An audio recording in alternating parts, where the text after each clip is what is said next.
got your mark. Yep. Take all the credit. It's all you. Hey, Jeff said you got to put the plug in.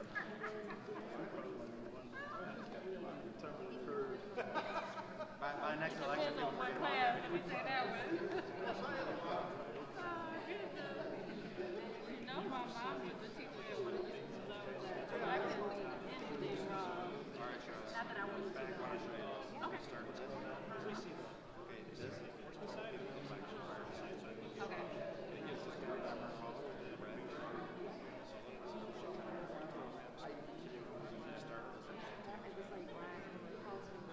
Okay.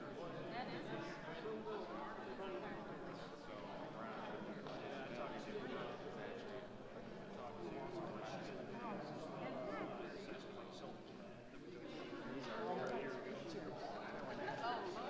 it. Ron, you want to say you're not getting your picture? What? You want to say yours so I get your picture? No. Thank you.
Good evening. I'd like to call this meeting of the Kalamazoo City Commission to order for Monday, August 7th, 2017. Clerk Borling, please call the roll. Commissioner Anderson. Here. Commissioner Knott. Here. Commissioner Milzarek. Present. Commissioner Sykes. Here. Commissioner Urban. Here. Vice Mayor Cooney. Fred. Mayor Hopewell. Present. For our opening ceremony this evening, we will have an invocation by Pastor Matt Munson of the Valley Family Church. I ask that you stand for the invocation and remain standing for the Pledge of Allegiance. Mr. Mayor, ladies and gentlemen of the Commission, ladies and gentlemen of Kalamazoo, would you pray with me? Father, you told us that if we came to you, that you would bless those who seek wisdom and gain understanding. Help us to come together tonight to lead this city, to work together collectively in your wisdom and to gain understanding.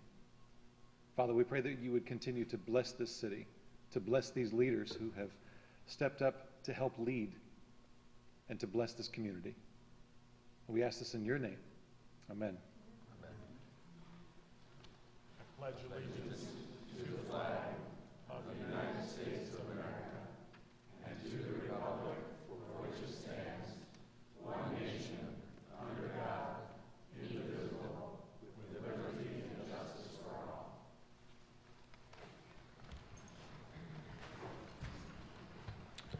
Good evening, everyone. We're glad to have you all here. We do have one introduction of guests that will be presenting on our group violence intervention, giving us an update on our work that's happening there. Who am I turning it over to? Chief Hadley. All right, Chief. I guess I should have known. Good evening, good Chief. Good evening, Mayor, City Commission.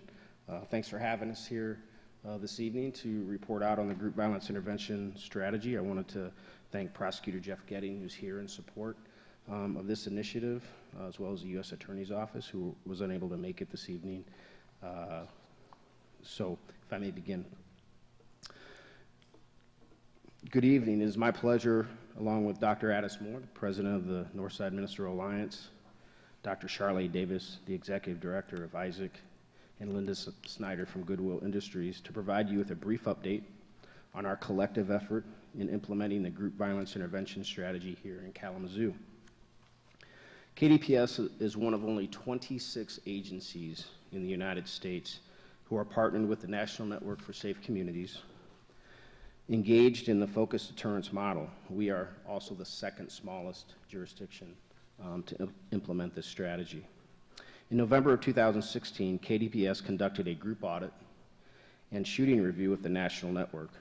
Individuals participating identified street groups that represent 0.4%, now emphasize 0.4% of Kalamazoo's population, yet were responsible for 51% of the homicides here in Kalamazoo, as well as the non-fatal shootings. On the night of June 29th, 2017, law enforcement officials and Kalamazoo community members met with representatives of the city's street groups who represent some of the 0.4% at highest risk for violent victimization and offending. The meeting is part of the group violence intervention strategy, a collaborative effort between law enforcement, community members, and service providers designed to reduce homicides and shootings. At the meeting, known as a call-in, the group members heard a clear message from law enforcement about the consequences of further violence, a moral message from their community against violence, and a genuine offer of help from the social service providers. Law enforcement told the call-in attendees that they care about them and are doing everything they can to keep them alive and safe, but also gave them notice that the next group whose member commits a homicide in the city and or the most violent group in the city will face enhanced law enforcement attention. Several community members then took a clear moral stand against the violence. A mother who lost a son to homicide could not have been clearer or a more powerful speaker that evening. Finally, service providers offered the call-in attendees help to connect with resources, both immediate needs, such as emergency housing, childcare, help clearing up warrants, and financial assistance, and traditional services such as education, job training, and substance abuse counseling. Since that evening, not a single person of the 21 people who were there has been arrested or been involved in a violent event. One individual has worked diligently with Goodwill Industries of Southwest Michigan and will be enrolled in their ACE program, which is Achieving Community Employment, where he will be employed up to 28 hours a week and 5 days a week. Others have also reached out for services, and our hope is there will be more. We appreciate the support of our partners in this new way of addressing violence in our community. And now I would like to ask Dr. Davis to say a few words in regard to our partnership and from her perspective as the Executive Director of Isaac. Dr. Davis? Good evening, Doctor. Good evening. Thank you, Chief Hadley. Also, thank you, Mayor Hopewell and commissioners. In 2011, Isaac, an interfaith organizing network, participated in a listening session in various neighborhoods as part of the Holy Ground Initiative, with the belief that all community spaces should be safe and everybody should reach their highest level of achievement. It's important to note that during this time, our community had been shaken by violence, also deaths, and incarcerations of our community members, including our young people. Consistently, community members and leaders, as we talked, shared that youth activities, violence, and relationship with public safety were concerns to them. During our issues convention, the community attendees voted that Isaac focus on these above concerns. Our Youth Violence and Drug Prevention Task Force understood that there is power when people come together to support root change. We reached out to Chief, to KDPS, NMA, and also our mayor. Task Force leader Wendy Flora heard of an initiative that nationally was proven to reduce violence through a coalition of community members, those impacted by violence, social services, law enforcement, and also community leaders. Dr. David Kennedy, a researcher and also a professor at John Jay College of Criminal Justice, has written about this group violence intervention, also known as GVI. In 2012, Isaac invited Dr. Kennedy to speak. We learned through this empirical evidence that this multifaceted approach has reduced violence between 34 and 63% in cities such as Boston, Indianapolis, Cincinnati, and then also Chicago. When Dr. Kennedy visited Kalamazoo, we were told that as a city that we already were engaged in these collaborative communications and also partnerships that could help to make implementing this initiative smooth and a successful one. We involved in GVI understand and we want to acknowledge that our city is a microcosm of our nation. Whatever impacts us nationally trickles in locally. However, it is how we respond to these issues. We recognize racism and race bias play a role in the criminal justice system. We recognize that there is a lack of trust and the need for public safety to strengthen relationships within communities of color. This approach is not about arresting and locking up community members, but it's a collaborative effort that offers unconditional help and support while at the core stopping violence. This will strengthen communication and the building of trust with public safety. In looking at the first call-in, there was a strong community presence. It was as if we were all family. There was a deep care and concern.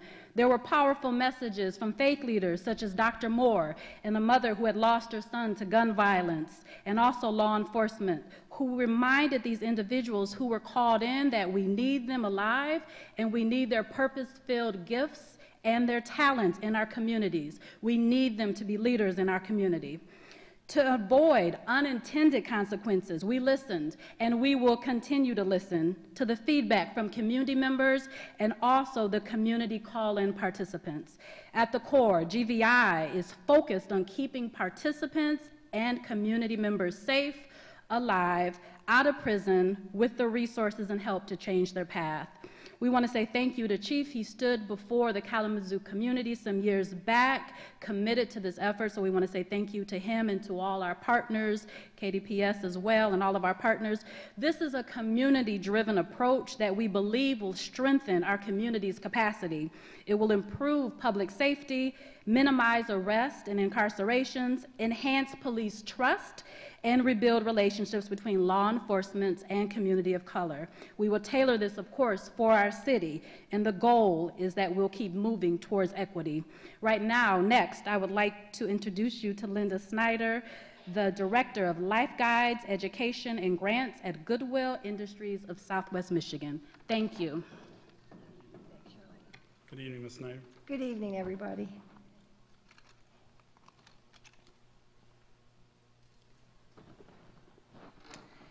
Goodwill Industries of Southwestern Michigan is committed to providing supportive services to individuals referred to our Mission Services programming through the Group Violence Intervention Program, GVI, the efforts of the Department of Public Safety and the community as a whole.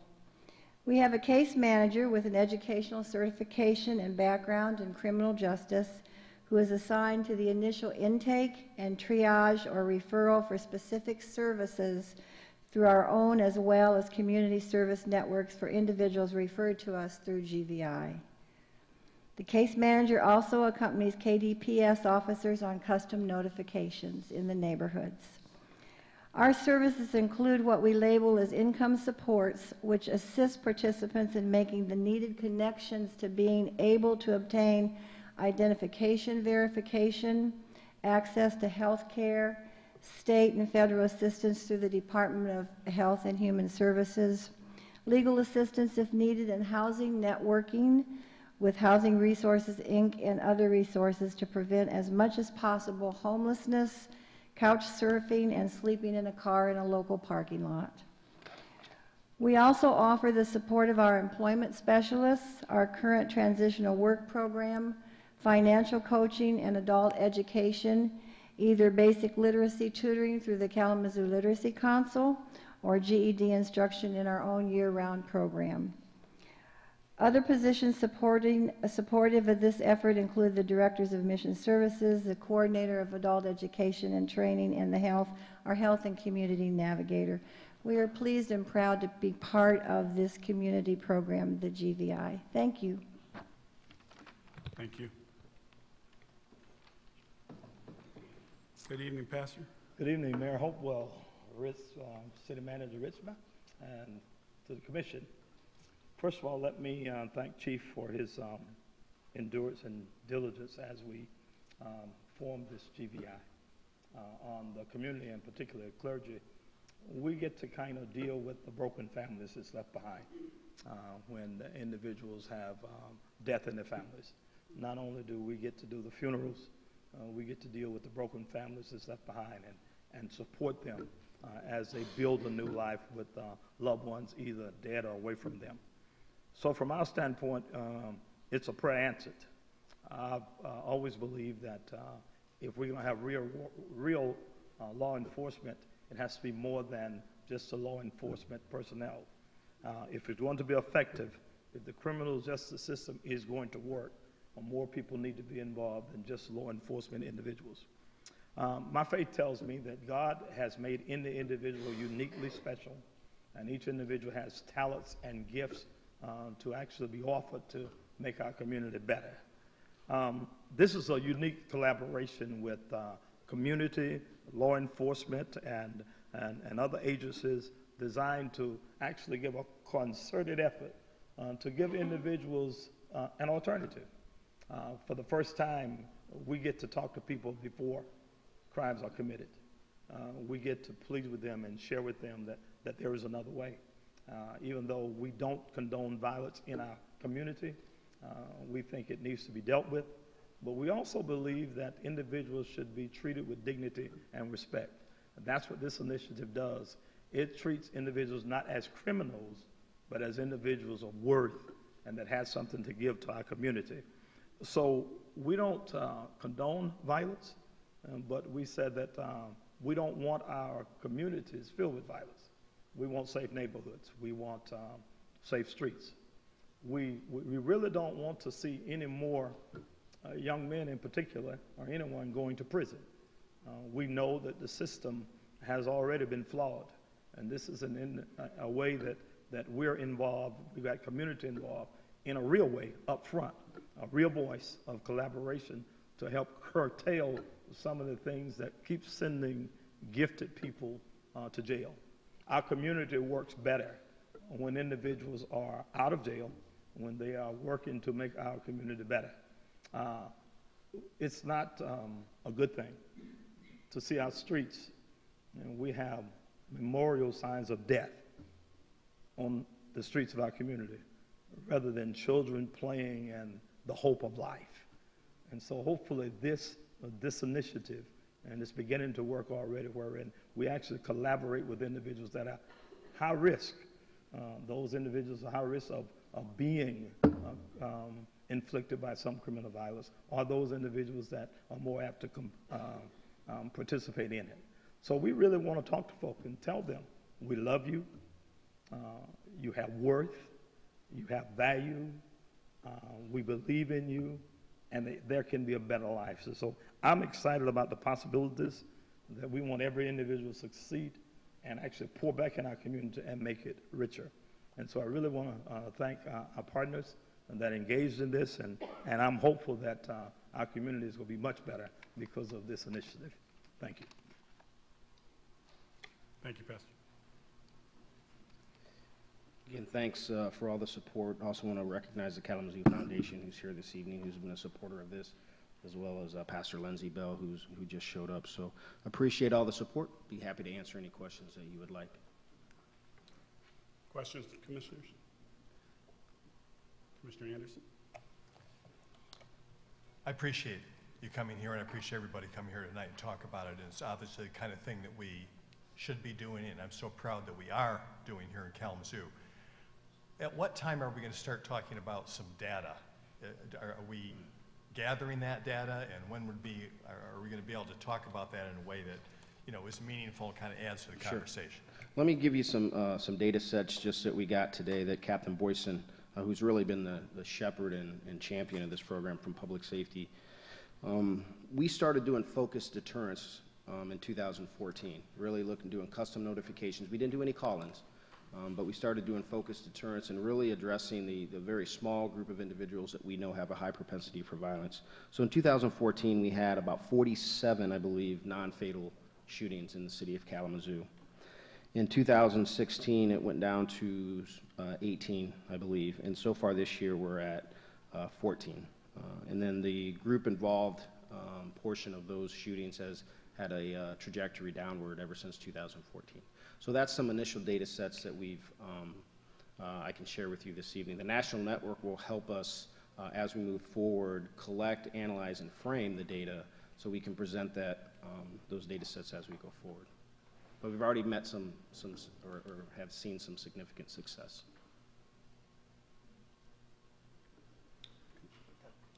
Vice Mayor? Well, I just want to say thank you so much for what you did. I was at the call-in that night, and I was so impressed because the message that you sent out was, hey, we care about you, and we're going to hold out some alternatives to violence. We're not just saying drop whatever you're doing, drop your violence and just get going. No, you held out alternatives for them. And I thought it was just great to see that. And the people that spoke were really deeply, especially the mother of the young guy from Edison neighborhood that was killed. That really, really touched people's hearts. So I think it's a wonderful thing, and it's been hard to get to this point. I know it's been a struggle over years to get here, but you stuck with it, and I want to thank you and thank all the people that have made this possible. I think it's absolutely the right thing to do. Thank you. Thank you, Vice Mayor. Commissioner Urban? Thank you, Mayor Hopewell. I'm thrilled we've gotten this far with it. Of course, what we want to see is for it to continue and to develop data that we can share with the nation about this. For a community our size, it's not Boston, it's not Cincinnati. If we can show that communities of this size can show success with this, it's going to be a very powerful thing, because an awful lot of people have assumptions out there that allow them to walk away from the problem. And what the surest way we can counter that is with hard data with anecdotes that illustrates the stories going with the data. You know, you need both. So I'm just really encouraging you to, and all the people involved with it, to stay with it, because it's not done yet, and it's just beginning. In fact, that leads me to a question. Are the people that were at the call-in, were they mostly youth? Is there another program that is targeted for a more, shall we say, people who already have, say the more hardened ones? Well, the call-in was populated by adults. Oh, adults. However, okay. we did do a juvenile call-in about a month before that. We were able to get money identified through summer youth employment. Mm-hmm. Maddie Jordan Woods has been phenomenal in assisting those juveniles in employment and keeping them busy for the summer.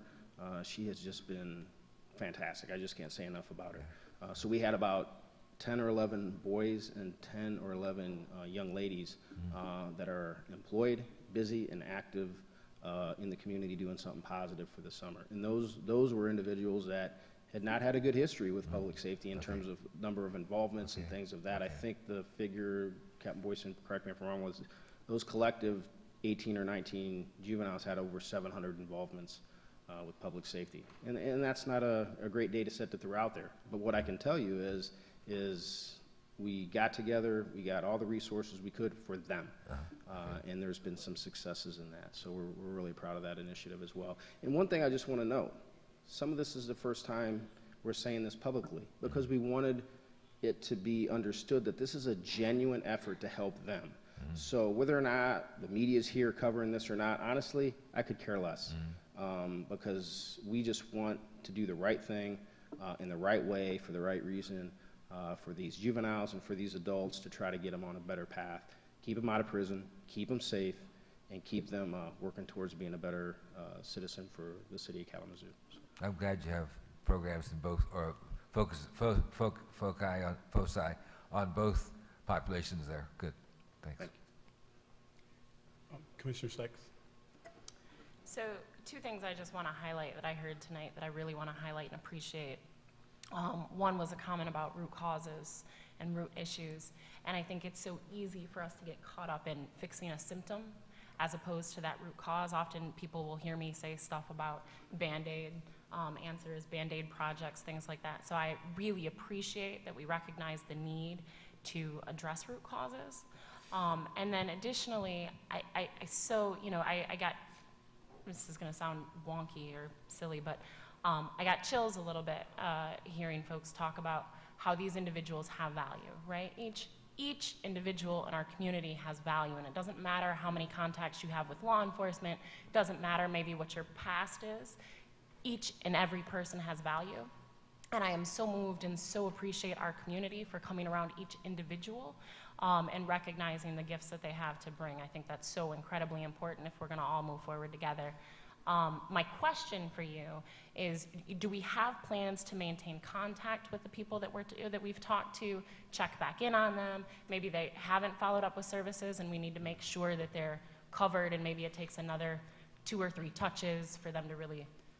Yes, and part of that would be once we employ the Group Violence Intervention Coordinator, which we have interviews this week. Awesome. So that'll be a position that will be their task to kind of shepherd those individuals. I mean, we can't compel them to, we can't make them Right. make phone calls, but we can certainly encourage them to do so. Let them know we care about them, Yeah. number one, that the offer is genuine. We're going to follow up with them. We're going to put them to the head of the line so they can get the services that they so desperately need, whatever that might be for the individual. Awesome. Yep. Thank you very much. You're welcome. Good, really great work. Thank you. Other questions, Commissioners? Chief, if I might, a couple quick things, and she's going to be mad at me, but I'm going to do it anyway. I wondered if Maddie Jordan Woods, who's in the audience, would come up and just talk about what's going on with those young people that you're working with. I know you love talking about young people, so and if you don't want to, that's okay. I know I'm sort of putting you on the spot. Sissy.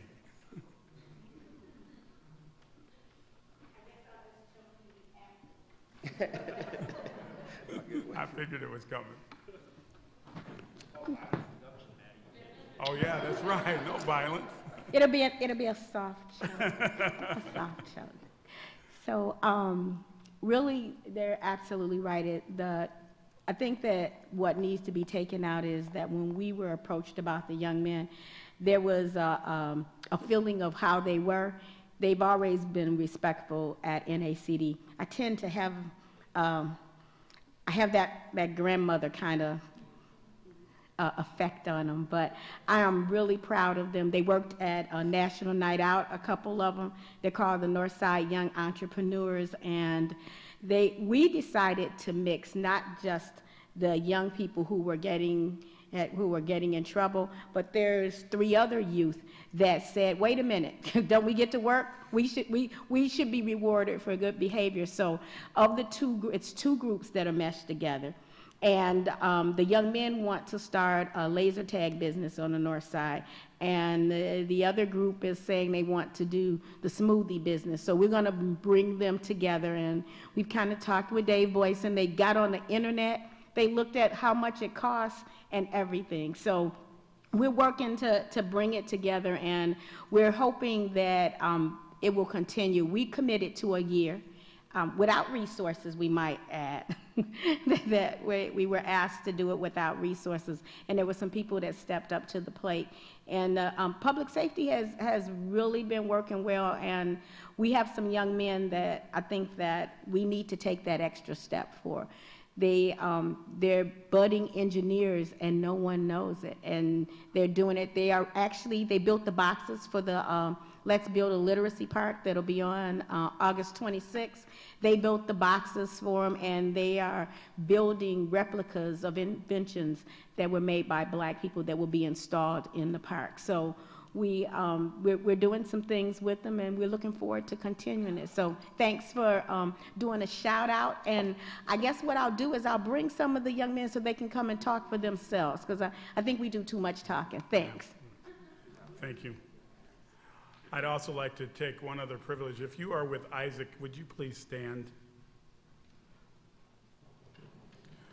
So, especially I'm going to recognize my friend Wendy Flora, who's hammered me in her good way over the years about violence, gun violence particularly, but violence in our community, and really that driving and pushing for this, and certainly working with Isaac and working with our chief, and has brought this moment. I know we talked about it a lot, that we will get there, and sometimes it takes some time. Well, here we are, and your work, your effort, your advocacy, and that's what you do, all of you, has been so important to this moment. So I want to just thank you all, especially Wendy, but all of you for your work.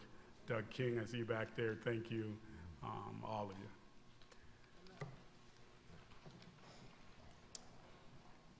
Chief, anything else? Well, we'll look forward to hearing more. I assume that as we continue this, we're going to have to figure out funding for future and all of that stuff, but I think we have opportunities with the Foundation for Excellence and other means that we can move this work forward. So thank you so much. Thank you all. We are going to be talking about the Foundation for Excellence later in the meeting, so any of you would like to stick around, feel free. We'll try to get through the agenda so we can get to that. Commissioners, you have the agenda before you. Are there any changes? Hearing none from the Commission. If you are here to speak on items under the consent agenda, that's items under F, that item will need to be moved to the regular agenda. If you have such an item, please indicate at this time. Hearing no one, Communications Manager Ritzman. Nothing, Your Honor. I'll now open a public hearing to receive comments on an ordinance to rezone 621 West Kalamazoo Avenue from Zone M1, Manufacturing Limited District, to Zone RD-19, Residential Duplex District. If you'd like to comment on this item, please step to the podium. You'll have 4 minutes. Give us your name and whether you live within the city. Good evening, sir. Good evening, Mayor and City Commission, the Commissioners. My name is Jeff Swennerton, and I represent Kristen Martins, and she's the owner of the Clark House LLC. I'll be very, very brief. This is the culmination of many, many months of work with the City of Kalamazoo. The Clark House LLC owns property at 621 West Kalamazoo Avenue. It is a 4-unit property that's been there since 1900. Ms. Martins has owned it since August of 2013. She runs it for rentals, both long and short term, but it's zoned M1, which is light manufacturing. With the city's encouragement and direction, we have suggested that this property be rezoned to RD19, and then a special exception use, special use permit would be granted to operate this as a bed and breakfast. We went before the Planning Commission on June 1, 2017, and they recommended that the rezoning be approved by this body. We actually then went on June 8th to the Zoning Board of Appeals to fill you in completely, and the bed and breakfast use obviously permits short-term stays up to 30 days. Right now it's being used for short and long-term stays. We asked the Zoning Board of Appeals for a variance to permit the longer-term stays, and they granted that variance. They denied a variance to permit the operator to be on site, to not be on site. They said that the operator had to be on site for the bed and breakfast. But all of that was contingent upon the rezoning, and again, with the encouragement of the City of Kalamazoo. And I should say that it's been a very positive experience working with Rob Bauckham and Pete Eldridge have been terrific, and they are great stewards of the city of Kalamazoo, and they've been very helpful. So that's all I wanted to say, other than I'm happy to answer questions, and Kristen's here to answer questions as well. But we just recommend the rezoning. Obviously, it becomes official tonight, and this is a culmination of a lot of work. Thank you. Thank you. Anyone else wanting to speak on this item? Seeing no one, I will close the public hearing. Commissioners' requested actions, a motion to adopt the ordinance. Is there a motion? So moved. Moved by Commissioner Knott. Support. Supported by Commissioner Sykes. Is there discussion? Clerk Borling, please call the roll. Commissioner Knott. Yes. Commissioner Milzarek. Yes. Commissioner Sykes. Yes. Commissioner Urban. Yes. Vice Mayor Cooney. Yes. Mayor Hopewell. Yes. Commissioner Anderson. Yes. Thank you, Commissioners. Motion carried. We're now at the consent agenda. Manager Ritzman. We have 5 items on tonight's consent agenda. First, the approval of an agreement with JWC Environmental for the overhaul of 3 fine screening units at the wastewater treatment plant in the amount of $105,000. Next is the approval of a contract with LD Dosa Associates Incorporated for Davis Street Park improvements in the amount of $159,900. Next is the approval of a change order in the amount of $163,888.17 to the contract with Hoffman Brothers Incorporated for the Farmers Alley project. Next is the approval of a 1-year contract extension for the purchase of 16% sodium hypochlorite by volume from Alexander Chemical Corporation in the amount of $241,400. And next is the adoption of a resolution number 1, 2, and 3 for the purpose of approving the 2016 Kalamazoo Mall Sidewalk Maintenance Assessment at a per front foot cost of $14.779. Resolution number 3 schedules a public hearing for September 18, 2017. Thank you, Commissioners, thank you, Mr. Manager. Commissioners' requested actions, a motion to approve items 1 through 5 and authorize the city manager to sign all documents on behalf of the city. Is there a motion? So moved. Moved by Commissioner Milzarek. Support. Supported by Commissioner Urban. Clerk Borling, please call the roll. Commissioner Milzarek. Yes. Commissioner Sykes. Yes. Commissioner Urban. Yes. Vice Mayor Cooney. Yes. Mayor Hopewell. Yes. Commissioner Anderson. Yes. Commissioner Knott. Yes. Thank you, Commissioners. Motion carried. Mr. Manager, you have a report this evening? None, Your Honor. Thank you. We are now at unfinished business. I think we're starting with the city attorney. Is that correct? Mr. Attorney? Thank you, Mayor. In the packet and available outside in the hallway are some changes. First is the memo that I prepared for the City Commission in response to the concerns that were raised at the last meeting concerning some of the issues for the Foundation for Excellence, and the draft documents reflect some of those changes. The key ones are expanding the size of the board from 13 to 15 members, and that is to accommodate 2 neighborhood stakeholder representatives on the board. It also, the other important piece is increases the number of citizen residents, Kalamazoo City residents, from a bare minimum, which was 8 out of the 15 to, 7 out of the 13 to 9 out of the 15. So those are the key changes in the documents. I'm available for any questions that you might have. Commissioner Sykes? Yeah, so this is not actually a question that I have, but I wonder if you might answer it. I got this message earlier, and if you could answer this for the individual that sent me the message. Can you tell us why this entire board isn't Kalamazoo citizens? What is the reason for having a few other people on the board that are not citizens? This is to reflect people who have an interest in the community. There are people who work and play a large role in our community that do not necessarily live in the city.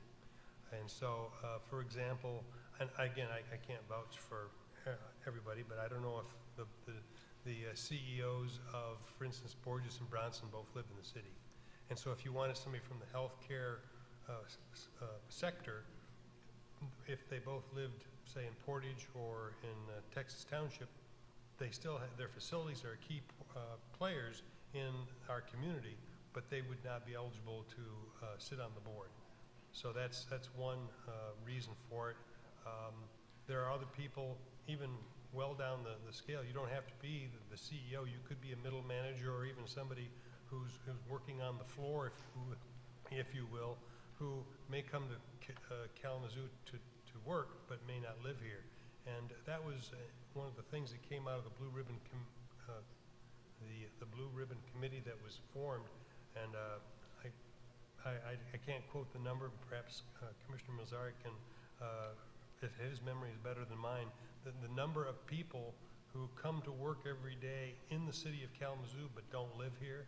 I want to say it was like 36,000, but don't quote me on that. But there's a significant number of people who, cause this community to swell, but and who play a role in building the community, but they don't necessarily live here. Commissioner Anderson? Just a quick clarification on that point. That sets a minimum for city residents. It does not set a maximum, so there's no requirement that a certain number of non-city residents sit in this board, correct? That is correct. That is correct. Commissioner Milzarek, I think. Thank you, Mayor. On the memo that you sent us, sort of outlining, all of the changes and responses to our questions and comments from last time around, you noted that the language of donor restricted was due to oncoming changes that will take effect December 15, 2017 this year. And you basically stated that all donations to the foundation would be considered donor restricted. And I just wanted to make sure that I was understanding that correctly, that even someone who just donated, $100, a week ago, that would legally be considered donor restricted simply by nature of going into this foundation with existing restrictions. Is that a correct interpretation of what you? That's my understanding, that because this money can only be spent in support of the city of Kalamazoo, by definition, it is a restricted fund. It can't be used to assist efforts outside of the city. So as a result, and as I understand the Financial Accounting Standards Board, there are a nonprofit entity must report its funds in 3 different ways: unrestricted, temporarily restricted, and permanently restricted. That will change for fiscal years beginning after December 15th of this year, and there'll be only 2 categories: restricted and unrestricted. However, again, because any money, even if the donor doesn't say, I'm restricting this, just by the inherent nature of the of the Foundation for Excellence, that money can only be spent in the city of Kalamazoo. So 100% of those funds, no matter what, are always going to be categorized by law under. That's my understanding. I'm not an accountant, and so I wouldn't be filling out the documents for the Foundation for Excellence, but that's my understanding, is that those are restricted funds because of the very nature of the Foundation for Excellence.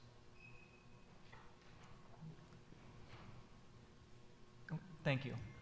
Commissioner Urban? Thank you, Mayor. I have a question for the city attorney.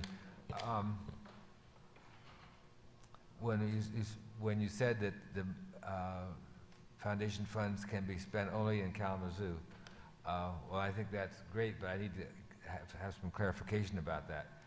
Does that mean that every contractor has to be have its license in Kalamazoo, has to be owned by have its domicile and home in Kalamazoo or office, or can we have people and corporations and consultants from outside the city do work that is directed at things than people inside the city.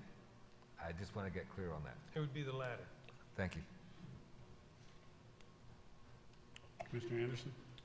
Thank Well, you. before you go, any commissioner that hasn't spoken as of yet, Vice Mayor or Commissioner Anderson? First of all, thank you, City Attorney, for all the months and months and months of work you've put in on this. And I know you've been getting help from all kinds of places around the country, here locally from some of the best minds in the nonprofit organization world here in town, and it's great that we have that assistance. There's one thing I want to ask a question about, which is unique to this particular undertaking, is this relationship to the corporation being a public body under the purposes of the Open Meetings Act, the Home Rule City Act, which is not something you're going to find in your regular articles of incorporation for a 501c3 that gets formed. Can you describe what that means, what effectively that means for this body, and how it is different from a standard 501c3? Yes, it would be similar to the City Commission or any of the boards and commissions that operate for the city. For instance, Planning Commission, Zoning Board of Appeals. Their meetings have to be open to the public. You have to have an opportunity for public comment.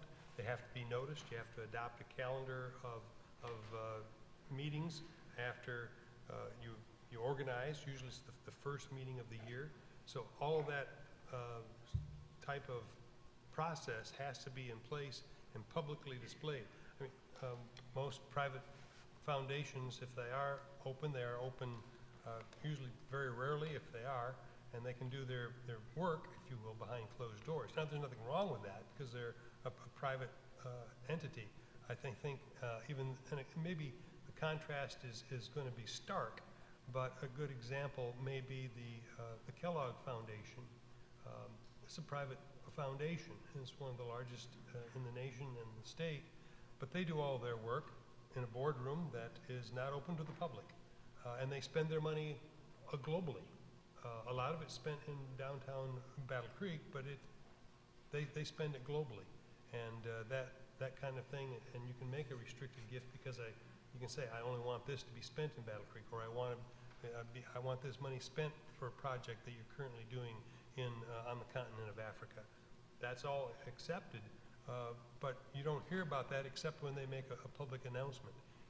In contrast, the Kalamazoo Foundation for Excellence, while I think we aspire to have the same type of a bank account that the Kellogg Foundation might have, the goal is that money is going to be spent locally, even though, as in response to Commissioner Urban's question, there may be people who come in and don't live in the city, but they're providing a service that will be provided to the city or on behalf of the city. And those decisions will be made both by this body in terms of what are the projects, what are the priorities, along with the decision on the part of the foundation board, who will meet in public session and have that give and take and reporting to the community at large, and working with this body in terms of setting the course, in terms of, is this a project that's consistent with, at least initially, the Imagine Kalamazoo 2025. Hopefully there'll be an Imagine Kalamazoo 2040 and a 2075, and those will be the guiding principles as we go forward. I want to say I really appreciate that. That's very helpful, because for someone who's not well versed in the formation of 501c3 entities and imagines there's only one way to do it, there are multiple ways that there are categories, and this is a particular category which falls on the public body side of things, which is actually was illuminating for me. I didn't really realize that option was available, which it is under the Home Rule Cities Act.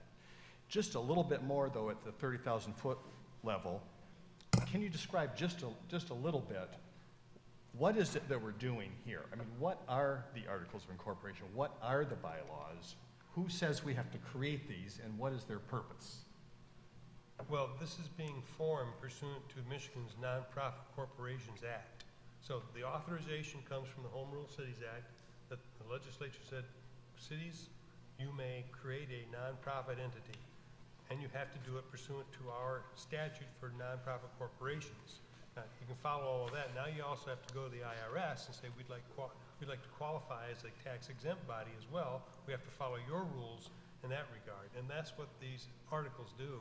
In terms of when you create a corporation, you have articles of incorporation that have to be filed with the state of Michigan, and they then will give you a unique and identifying number, and you have to file periodic reports, I think a yearly report with the state and the like, and so you become a corporation, in this case a nonprofit corporation, in good standing.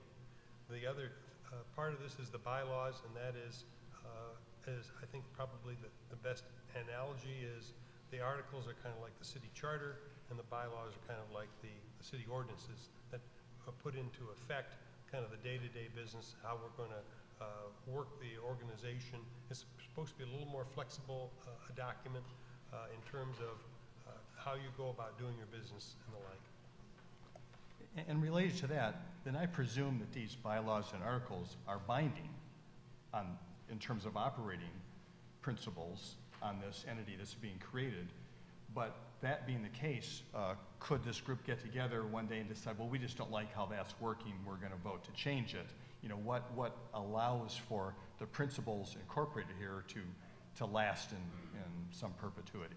Well, they are subject to possible amendment. However, that amendment requires approval of the foundation board.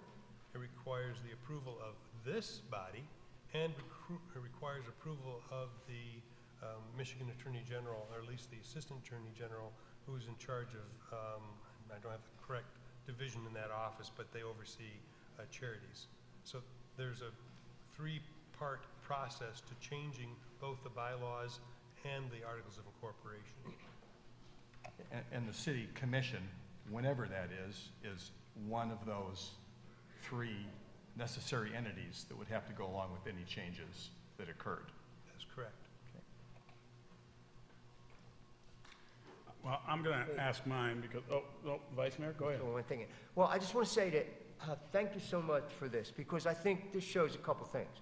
One is that you listened seriously to the ideas that people proposed the last time, and you clarified a lot of the issues that people had. And I thought that the change that you suggested, and I think has been accepted, is that you increased the likelihood of a greater majority of people from the city being board members, and took Commissioner Sykes' idea about increasing the number of neighborhood people named to the board. And I think they're very positive kind of things. So I think you did a great job for us. Go ahead, Commissioner. I concur in Commissioner COONEY's appreciation of what you've done. I think you jumped right on it and took the matter right, showed some great initiative in proceeding with that. I think we should remind ourselves that the attorney for the donors and the donors consider these changes too, and they went along with it. It wasn't a sure thing that they would. The fact that they are willing to, without any pushback that I'm aware of, to increase the number of city residents and have them be members of defined neighborhoods is a strong indication of their determination to have this whole operation start off on a good footing, a footing of mutual respect and trust. What I'm hoping for, and why we're all very interested in this, is that even after this is approved, we're not done. Because, but I'm very happy at this point with it. I just want to. Well, I think I better save my other remarks for Commissioner's time. But I just wanted. Main point is, I think Attorney Robinson went the extra mile on this, and I want to thank the donors as well in going along with us. Mr. Attorney, can you could you state for the record again, what is the purpose, what the work that this board will be doing? Because I think that some of that is being lost in translation of the true work that this board will be doing.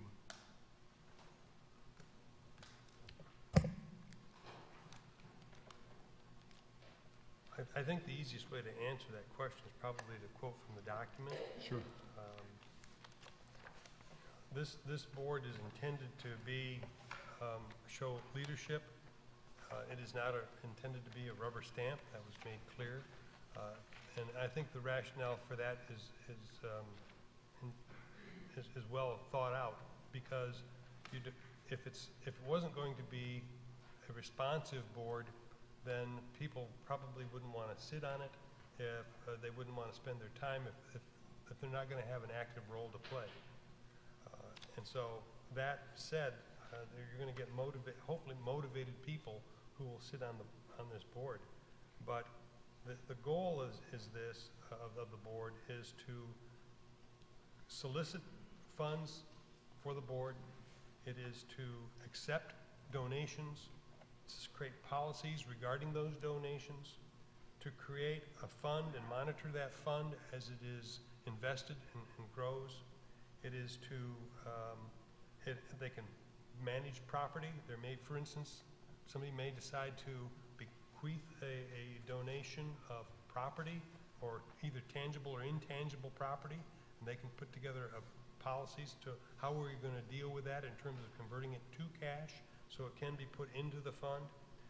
And then beyond that is to work with the city commission to do the three buckets: create long-term fiscal stability, help with the building of the high-performance organization, create a shared vision and direction for the city, continue to fund core services, and foster collective action to reduce poverty, especially among children. Those are your goals that you've created some time ago.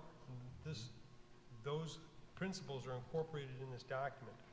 And how is that going to be done? The board is there to have those funds to basically put into what has been called three buckets. The first one is to lower the millage rate, cover that gap between the 12 mills that is currently being levied, between that and the 19.27 that was levied last year, so giving a tax break to not only individual families but also businesses, so as to spur that economic development and make the city of Kalamazoo competitive with its municipal neighbors. The other is budget stability, and that is because revenue sharing has become a bit of a dirty word, I guess, in Lansing, and funds, and to some degree in Washington, in that local governments are not being given the resources, the money needed to address the problems at the grassroots level. So that's the other intention. And finally is the aspirational projects. Those things that will make the city of Kalamazoo the place that people want to come and live and raise families now and in the future. And again, that's addressing aspirational projects in terms of poverty. Some of it's going to be bricks and mortar. That's recognized because there's been some deferred maintenance. But those bricks and mortar can be enhancement to parks where families can go and enjoy themselves, where before you may not want to have gone to that park because it didn't appear to be very safe.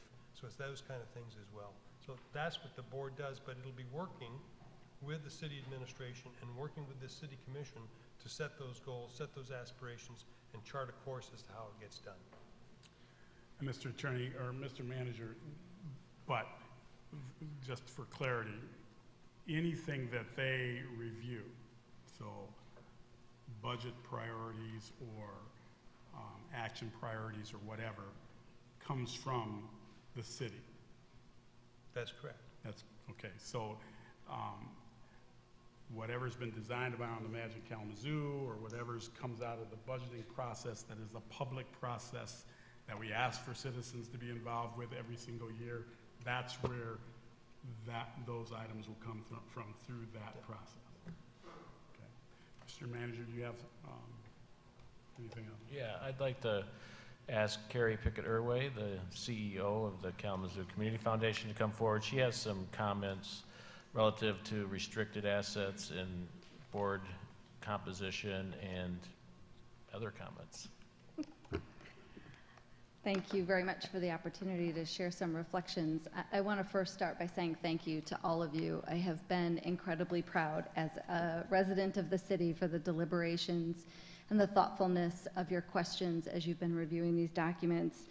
You truly are demonstrating that you are great stewards of the community's resources. And also from my perspective at the Community Foundation, which is a 90-plus year institution with a lot of experience, still learning and growing in the foundation world, we want to and are committed to coming alongside the Foundation for Excellence and being as helpful as we can be. We're excited to play that role in whatever way it's helpful to you all.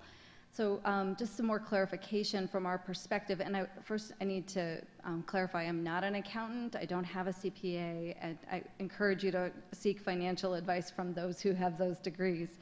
But the question about restricted funds, as City Attorney Robinson was saying, is really about any restriction that a donor places on the gift that could be about geographic use, prioritizing the use of those dollars, needs to be recorded for financial accounting purposes, but it doesn't necessarily imply that the donor continues to have influence over those dollars. So donor intent and the Financial Accounting Standards Board's restricted funding accounting are two very separate things.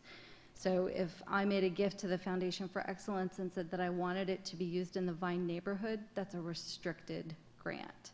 If I said it can only be used in this fiscal year, it's a restricted grant. So it's really about how you account for that financially. So I know that that has been explained hopefully thoroughly.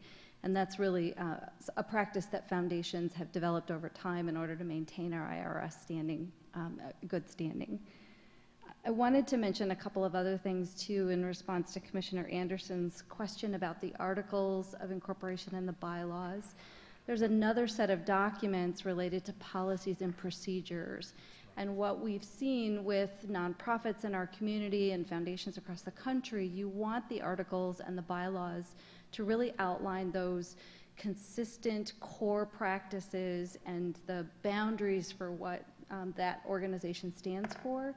You want to leave the daily practices, the procedures in policies and procedures so that that gives you maximum flexibility for innovation and adapting to the issues as they change in our community. What we've recognized over our history is that we can't foresee the issues and the challenges that will present for our commissioners and for our foundation board in the future. And so those policies and procedures need to provide the flexibility to adapt to that in the future. And because the changes to articles and bylaws do require the state attorney general, that's not a quick process for adjusting those things. So I do appreciate some of the edits that are coming forward in this draft because I think it aligns with that as a best practice. And then in terms of the Community Foundation's role in supporting the recruitment and the nomination and the recommendation for future board members, we of course would be happy to help in that process. We have heard through all of these deliberations some real priorities around community engagement. We also recognize and appreciate edits to this document that have lifted up the importance of diversity and representation.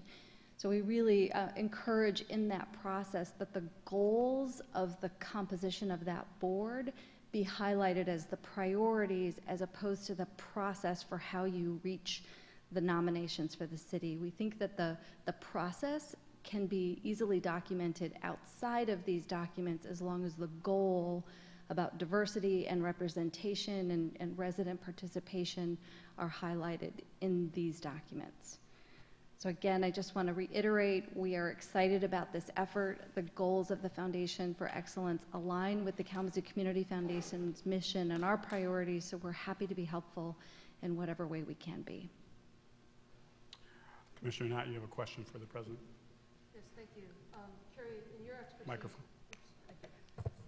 Carrie, in your expertise, what policies or procedures would you put in place to potentially mitigate the perception of implicit bias of the new board of directors? Excellent question. I think some of the most important policies are conflict of interest policies. I think it's really important to clarify the roles and authorities of the board members, including the limitations to those. I would also recommend that you, in that process or those procedures, talk about the qualities that you need for board members. So what qualifications are you recruiting for, so that you can align the selection of those individuals with the goals that you're trying to achieve.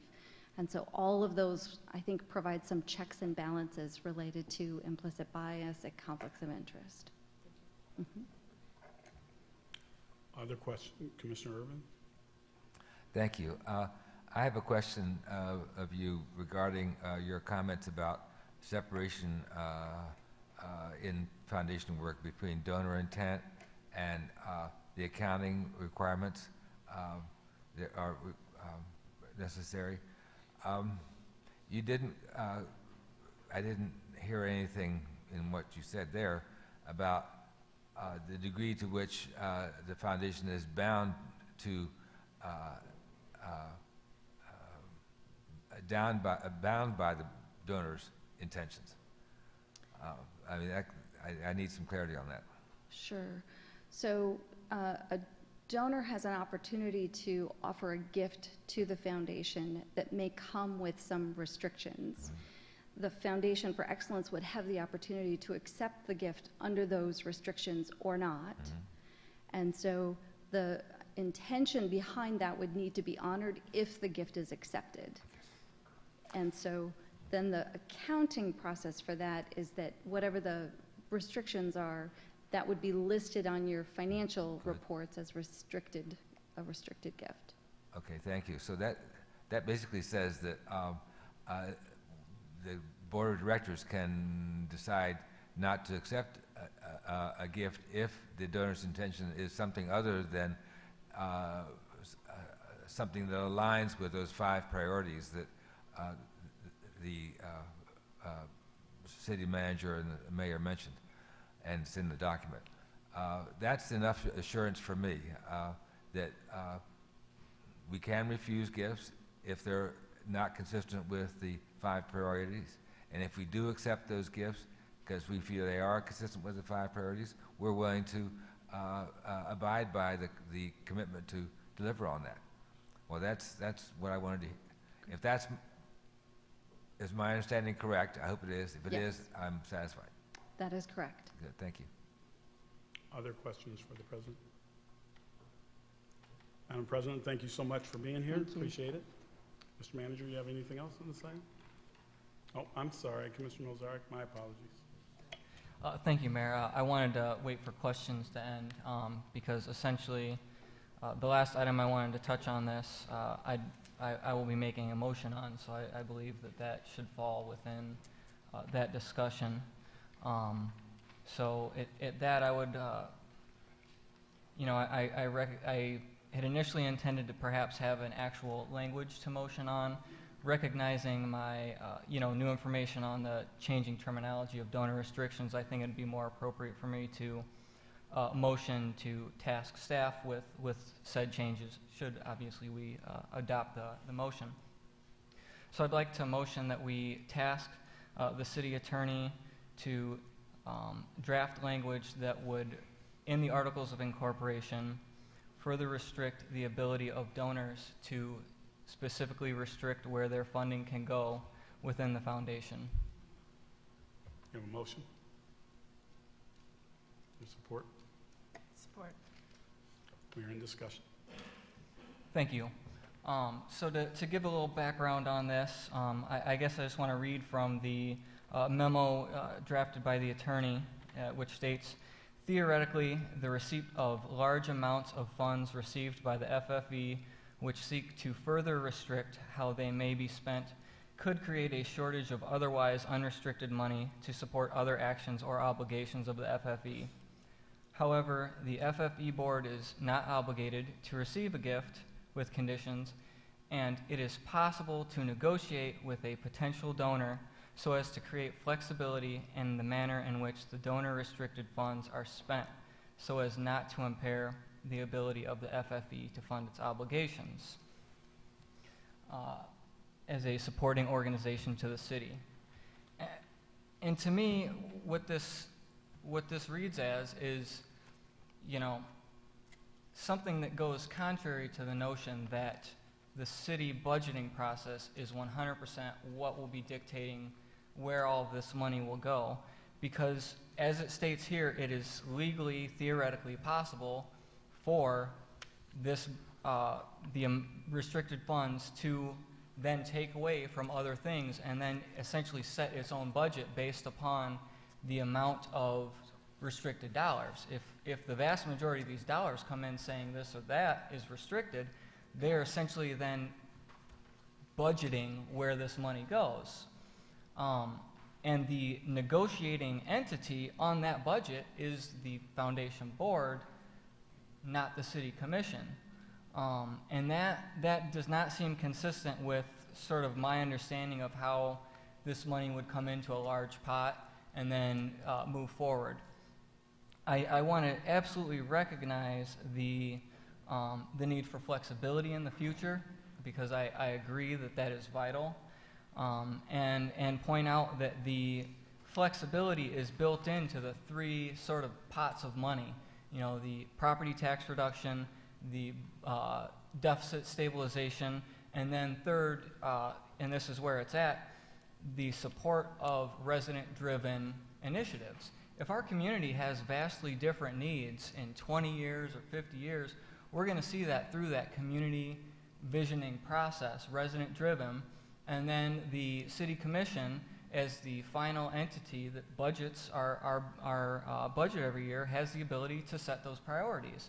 So to say that somehow we need the donors to have the ability to restrict down the road is concerning. And I would actually say the allowing donors to restrict money up front could actually impede the flexibility we say we want in the future. Because if we have vastly different needs in the future and we're dealing with restrictions that were put in place 20, 30 years ago, well, we're going to be in a situation.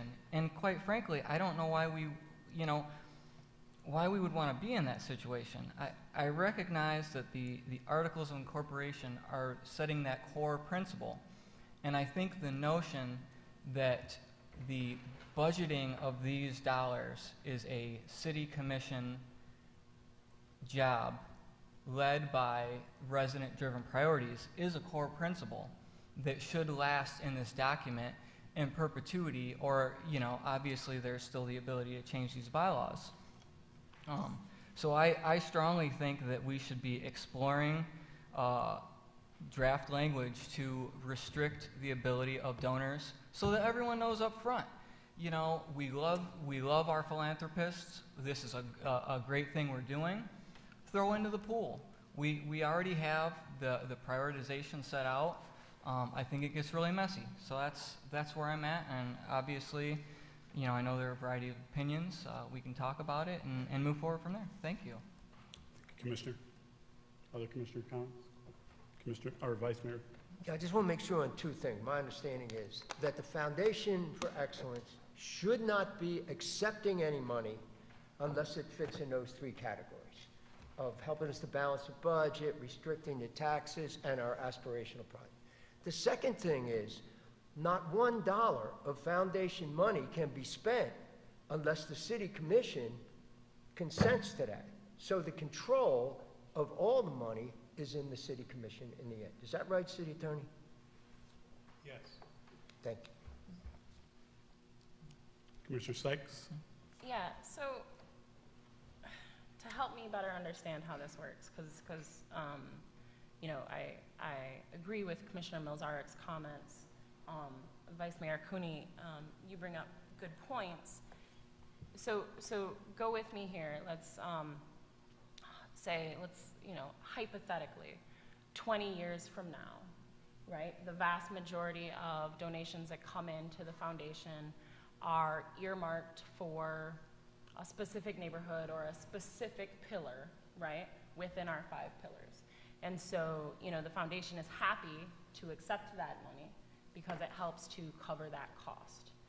But let's say while that's happening, the interest in things like addressing poverty just isn't there, right? And again, I understand these are all hypotheticals, but let's say we've got really large dollar amounts coming in that support one initiative and leave out a lot of folks who we know we need funding to support. Then what happens? Because I guess my thinking is, if this body's only power in that instance is to just turn down spending, that doesn't resolve the issue that the money coming in isn't necessarily even, or we can't make it even in our allocations because it's heavily focused in one direction. Do you get what I'm saying? And we don't live in that community today. We don't. And I want to acknowledge that. But my concern here, my struggle here, is counting on the idea that 30 years from now, this board is going to have the same interests. Folks with the privilege to give large sums of money are going to have the same interests. We don't necessarily know that to be true. So help me understand what happens if, again, large sums of money come in, they support Edison neighborhood, but we're really not interested in poverty on the north side. And I'm just sort of throwing that out there as an example. What happens then?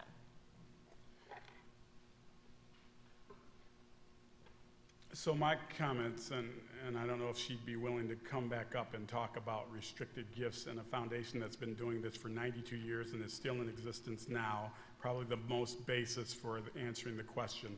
But I will say, I'm not going to deal with me personally, I'm not going to deal with hypotheticals. We've got work to do. We need to move and get the work done. And I think that truly this has been handled by foundations beyond this one. I'm not a foundation expert. I don't know anybody that's up here that is. Madam President, would you speak to this issue, please?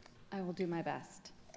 I think that when talking about hypotheticals, the best I can do is talk about what you're most likely to encounter in terms of restricted gifts and what the pros and cons might be in refusing or accepting those.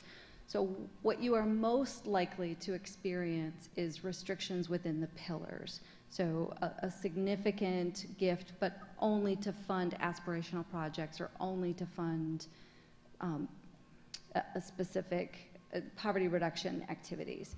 I think if it's consistent with the goals you've set forward, there's very little risk in accepting a restricted gift because the size of the foundation that you're talking about is going to be so large that those restrictions are going to be minor. You will easily be able to adjust your spending to accommodate the smaller pockets of the restrictions within that. So I don't have a crystal ball, so I can't foresee all of the details of that, but that's my assumption. The risk of over documenting in your articles and your bylaws gift acceptance practices is that you're going to significantly hamper your fundraising strategies. So as a fundraiser, you want the flexibility to be able to attract and couple and match and leverage resources as they come in ways that align with donors' interests that are not in conflict with your goals. And I think the less you document in your articles and your bylaws, the more success you will have at reaching that big goal. So and it's about our purpose. And yes. We talked about the 5, we talked about the, 5 or 3 pillars, what have you. But it's about purpose. Yes. Thank you, Madam President. Commissioner. Thank you, Mayor. I also don't want to get involved with hypotheticals that could arise 30 years from now. I would say, though, that the United Way has dealt with restricted gifts for many years, and sometimes they get to be fairly sizable. But they've managed to work out a system that allows them to function and fund all the various agencies without a hitch, even though some of the money is, say, restricted to go to anybody but the Red Cross. There are people from World War II who still put that restriction on, for example. So I think this is a fear that is mainly a fear question or a mistrust issue. And so far, from what I've seen, the donors have trusted us. The fact that they're willing to expand the board at our request is a good indication of the kind of trust-building experiences we hope to continue to have. They're going to go both ways. I'm, for one, want to just say that I, at this point, trust the board of directors of the foundation to be able to refuse gifts that are so sizable that it would distort our whole thing. And the likelihood of those gifts being that large is pretty small. So I am guided a lot by what President Pickett Irway said, and I'll go with that. Because the trust building that still has to go on, because this is new territory for everybody. I'd like to start with maybe a feeling of mutuality about it until shown otherwise. And so far, I haven't seen any evidence from the donors that has disappointed me so far. Thank you, Commissioner. Any commissioners that have not spoken on this item yet? Commissioner Sykes? Yeah, I just wanted to follow up and thank President Pickett Irway for answering my question. I'm going to say to you both, with all due respect and all the love in the world, we can't contemplate the future without contemplating hypotheticals, because none of us know what's coming in the future. And I also, I want to say, I want to be really clear, I am really feeling good about the direction these documents are going in. I don't want to give the impression that I don't. Do I think there are a couple more things that we can hash out? Absolutely, and it's our job to. You know, we told the public, we told our citizens when this first was brought up that we were going to delve in to all of these concepts and ideas and figure out the right way to move forward. And I don't think that it is unreasonable to mistrust at times. There are huge communities who have been marginalized and left out of processes like this. And I am not saying that that is what we're doing. I'm not saying that's our intention. But to insinuate that a nonprofit is not capable of letting our most marginalized folks fall through the cracks is absolutely just not true. So again, I so appreciate our foundations. I appreciate the work that nonprofits do here. And I appreciate the fact that we are talking about all of this and moving forward on this. But it has to be done. These conversations have to be had. Otherwise, we're not doing our due diligence. So thanks again, President Pickett Irway, for making that clear for me. I really do appreciate it.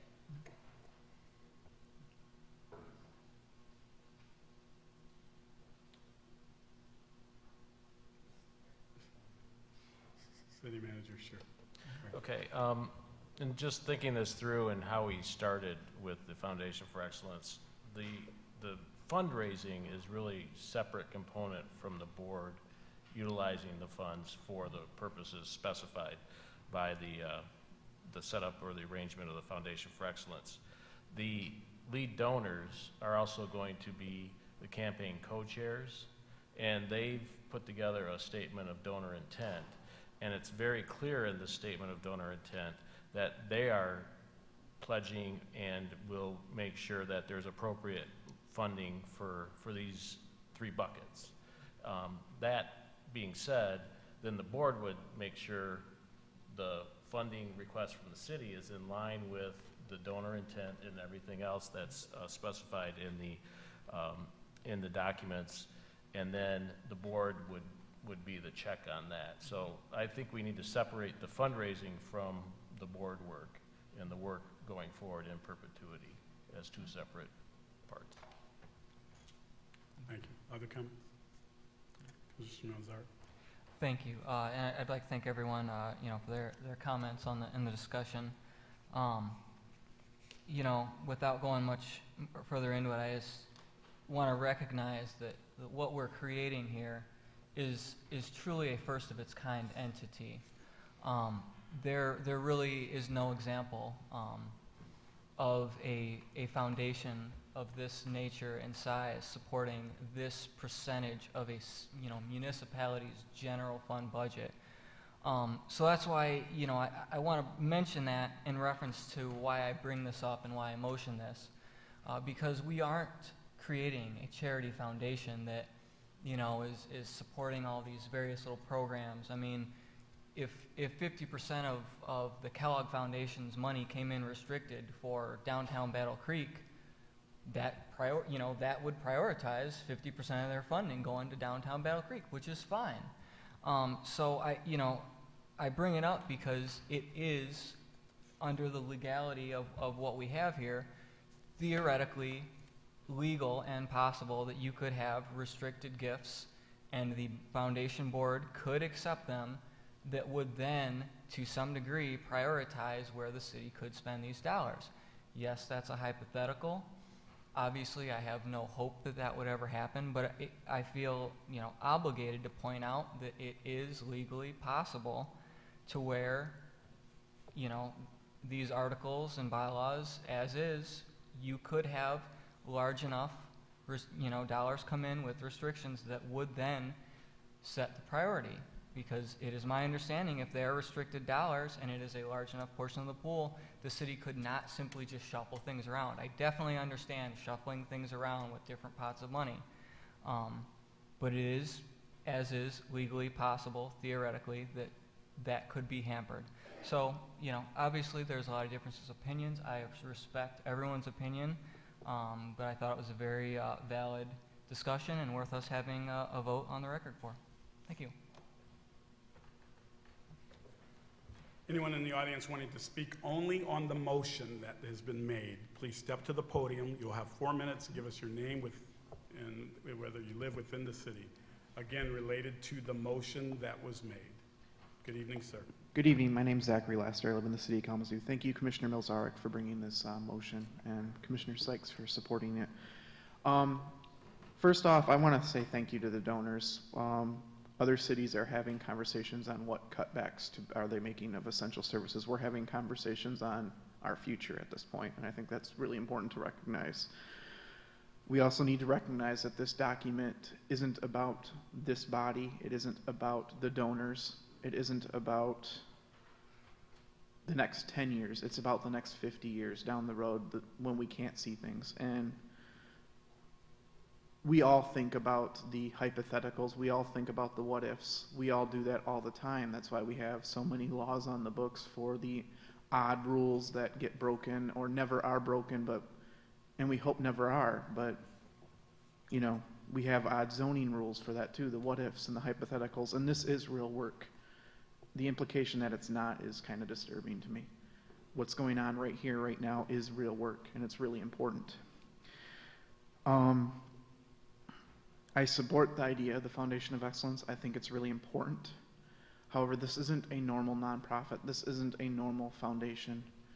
It's to replace, it not only replaces tax revenue for our city, which is important, but it also replaces, it also allows us to do great things. And while I understand that certain people might only have certain projects they want to do, when I pay my taxes, I don't get to pick what neighborhood my money's spent on. I don't get to pick what causes my money's spent on. So why should something that replaces tax revenue,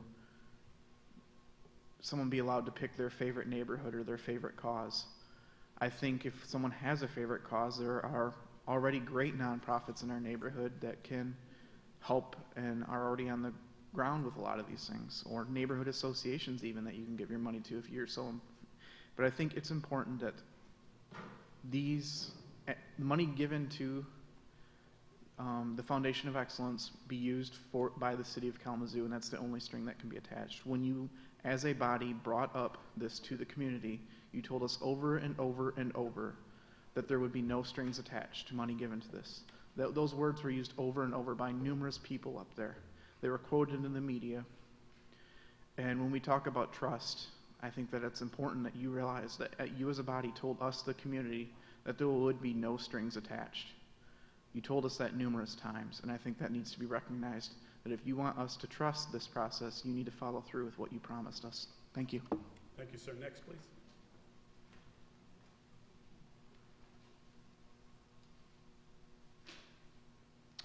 Hello, Andrew Argo.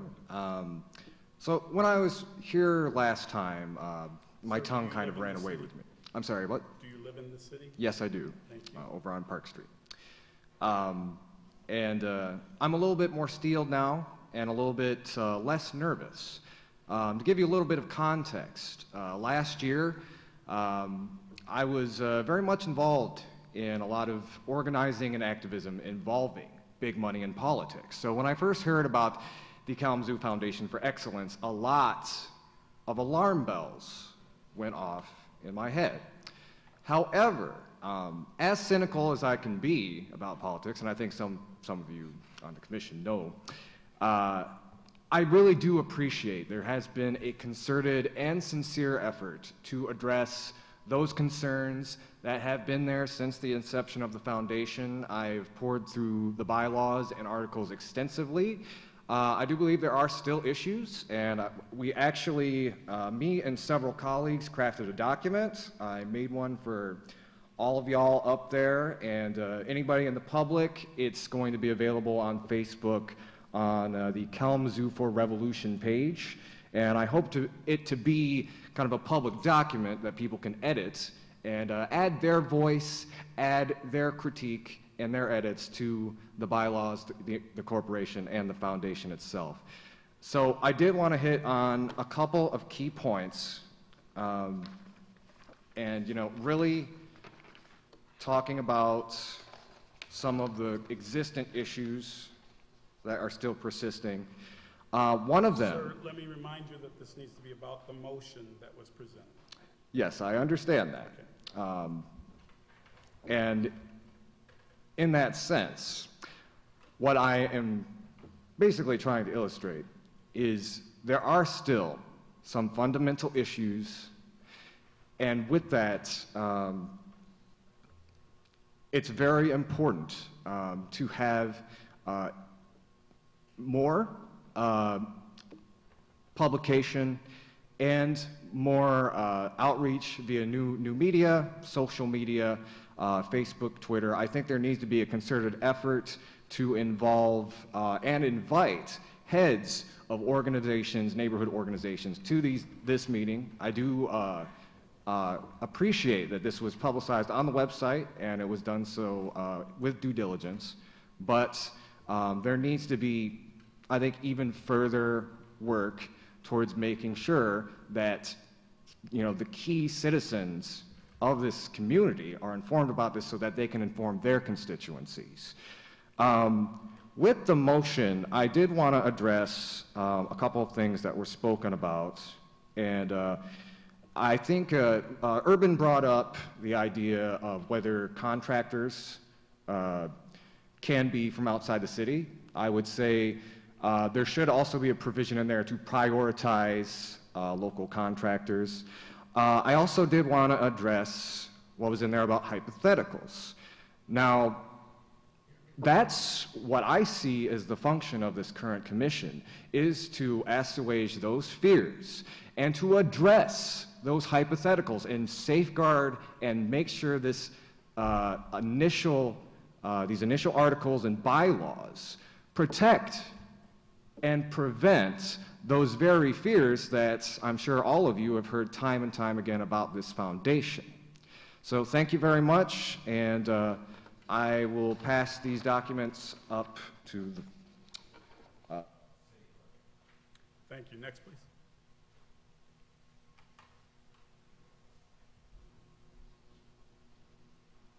Good evening, sir. Good evening. My name is Chan Pratt. I'm a city resident of the city of Kalamazoo. Just real quick, a few questions. He hit on one of them when it comes down to the contractors for the work that we've done with the funds. Will those contractors be obligated to hire city residents as one of the stipulations for getting those jobs? Because we do understand that we have young people who are coming out of school who need those jobs. We have young people that need jobs during the summer. And if these funds are going to be allocated for contractors that will be hired through this money, I think it'd be a good idea. And it'll also be a part of the positive poverty reduction initiative in this contract to get these young people working and show them opportunities to start their own business. It's about Sir? the motion that was presented regarding the restrictions. This is what I'm talking about. Well, there's restriction in reference to, will they be hiring within the city, the residents of the city, opposed to bringing them in from Texas Township, Portage, Comstock, or wherever. That's why the question was posed to this board. The second question would be, with the additional members, you were asking about those things. Are those restrictions, That was Mr. not Mayor? let me remind everyone, the motion was to allow no restrictions by the donations, per the donations that come into the foundation. So, All right, okay, and with those restrictions, that's the question. With those restrictions, will those restrictions stop the hiring of the people from outside, or will we have a say-so? Or will the board have a say-so about the employees that will be hired with these monies? Because what the question will be is, if we have these foundational monies and it's coming into the city of Kalamazoo, will the residents of Kalamazoo be able to benefit from it more so than just the tax abatement or just the other issues? Because if there's a poverty component to this, will that restriction be applied? Would that be a restriction, or would that be something that will be mentioned in the contracts or in negotiations for hiring people with this money? And any earmark that comes in the future, anybody that comes in and say, I have a corporation, I want to donate X amount of money, and I only want to be able to hire people coming in from Comstock, coming in from here, coming in from here. We have to have, we want to know what's going to happen. When people ask me, what did you learn when you went down to the city commission meeting? I want to be able to give them something. My concerns are that. Are we going to be able to hire and to say, okay, we have a poverty initiative component to this? How are we going to initiate that by employing people with these resources, or is that restricted and the contractors can just bring anybody in from outside and it doesn't generate any money or any revenue for the city? Those are my questions. Thank you. Thank you, sir. Next, please. Good evening, ma'am. Good evening. Maddie Jordan Woods, 902 West Patterson, living on 902 West Patterson. And I hope that, I know that both commissioners are very caring and trying to ensure that everyone is protected.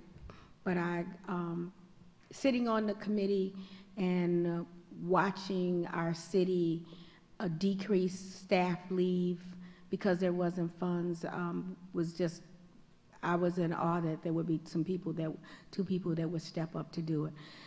And all of my, I hate to say it, 30 years that I have been working in the neighborhoods, there have been restrictions with the grants that have gone in, and have watched how, even though restrictions may be on one pot of money, how the foundation, and I'm not trying to speak for Carrie Prick, but watch it, how the foundation would, the staff at the foundation would say, hey, you know, there's this other pot of money and we can make sure that happens.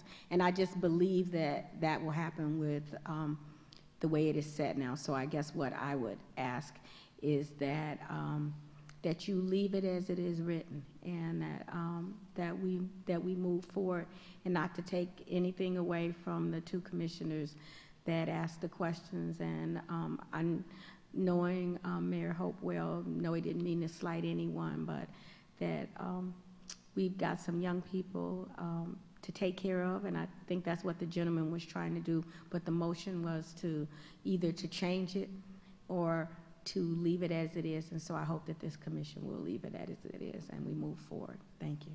Thank you, ma'am. Next, please. Good evening, sir. Good evening. I'm John Schmidt, 471 West South Street. Okay, in my professional life, I work with small businesses. I'm naturally cynical of corporations. And I also do a lot of projections, and this kind of looking into the future and into the unknown. And one of the things I've always learned about in looking in the unknown, if you try to cover every potential contingency, basically what you have is gridlock and nothing happens. What I always try to encourage with my clients, what I see in this document, is to try to create some kind of check and balance. Oftentimes with small businesses, is keeping your finger right on your current cash flow. This is on this particular nonprofit, I see a number of checks and balances that you have built into this document. One, nothing's going to be spent without the city commission approval on this. Two, as stated in the bylaws, there are specific things that the money can be used for, very specific 4 pillars or 5 pillars that can be done.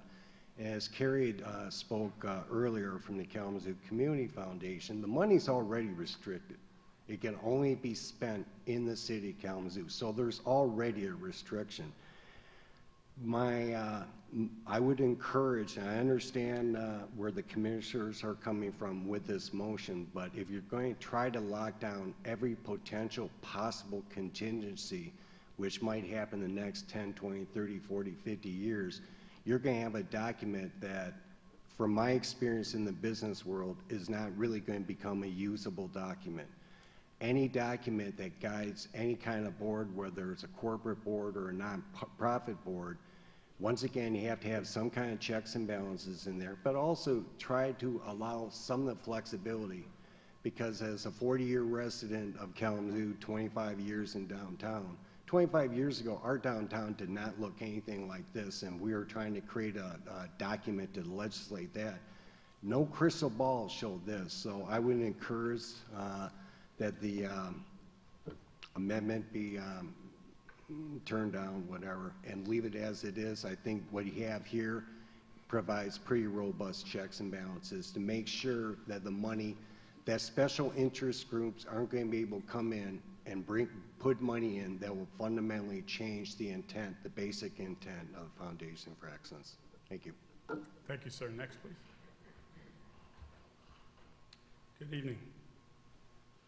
Hi, Eponine Garrett, City of Kalamazoo, Oakwood neighborhood. I'm here to speak in support of the motion on the floor tonight. I think it's incredibly important to talk about this, so thank you very much for bringing it up, and thank you, Commissioner Sykes, for your valuable input as well. As someone who will be living in this city, I intend in the next 20, 30, 40, 50 years, these hypotheticals and future situations are very important to me. So the arguments that I've heard so far in favor of keeping the restricted donations, the earmarked donations, is that while the other foundations are doing it, and they'll probably donate to all of them anyways. Well, we've already established that this foundation is unlike any other that we've seen in any that I've been able to see in the USA. There are others outside of our country. And then as far as, lost my train of thought. So as far as, that it would be divided evenly among all of the pillars, there's no guarantee for that. However, if we unearmark them, if we unrestrict them, well, then we can distribute it evenly. We can allocate it across the pillars as we see fit, and then there is no risk of them being allocated unevenly. We don't risk losing a pillar because suddenly another pillar is the in thing. It's the fad to donate. And then it's going to be great. The money's going to be used towards good things. But why risk that? I guess I haven't heard a good reason to not, other than the two that I stated at the beginning of this. So I'd be very interested to hear more substantial and finite reasons to accept these earmarked donations. I, again, would like to support the motion on the floor. Thank you. Thank you, ma'am. Next, please. Good evening, sir.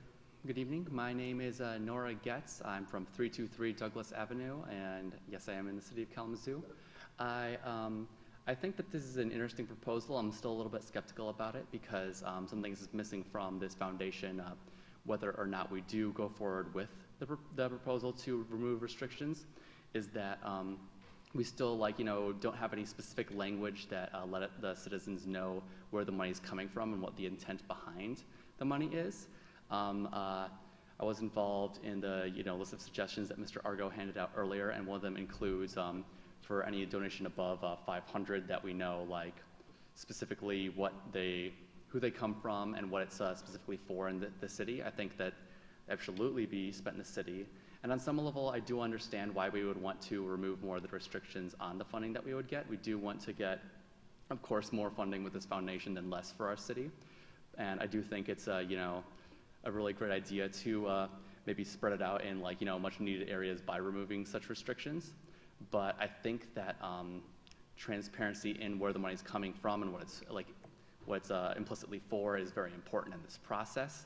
I think that this question does kind of get at some of the more fundamental problems of the foundation. I think it was probably a mistake to get the city off of the income tax that it had earlier, and to a lesser extent the property tax, because I do understand that there were a lot of properties being built just outside the city limits because of a higher property tax. So that's something I'm a little bit on the fence more, but I do think perhaps a more appropriate solution to our city's budget would be to embrace progressive income tax. And I do have more comments about the foundation itself, but I'll leave it at that in terms of this potential amendment, and you'll be seeing more of me later. Thank you, sir. Next, please. Good evening, everybody. Good evening, sir. My name's Jason Novotny. I live at 2010 Wade Avenue in the Winchell neighborhood. I've been a proud resident for 20 years here at Kalamazoo, and just wanted to, again, speak to the fact that this is a great debate to have, and you're doing the work, you're proving the math. These are the types of things that we all hope and expect that you do for us. I'm going to give you my own personal take on this just for a second. I would strongly suggest that you don't limit the restrictions, that you're really, and again, with that, I'd say I wouldn't be supportive of the motion that's on the floor. Respectfully, I understand where you're coming from, having had the chance to sit on some not-for-profit boards and see how these things work. You have bylaws in place, and the bylaws are able to be amended as you look through these.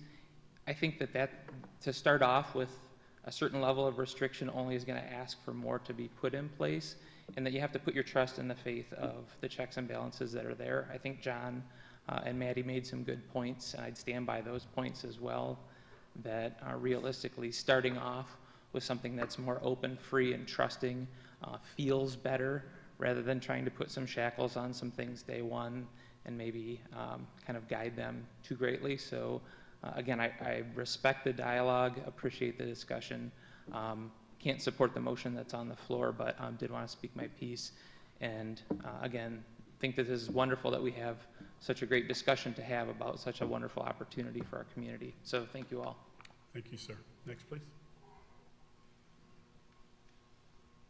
Good evening, sir. Good evening. Ricky Thrash, 1205 Cobb Avenue.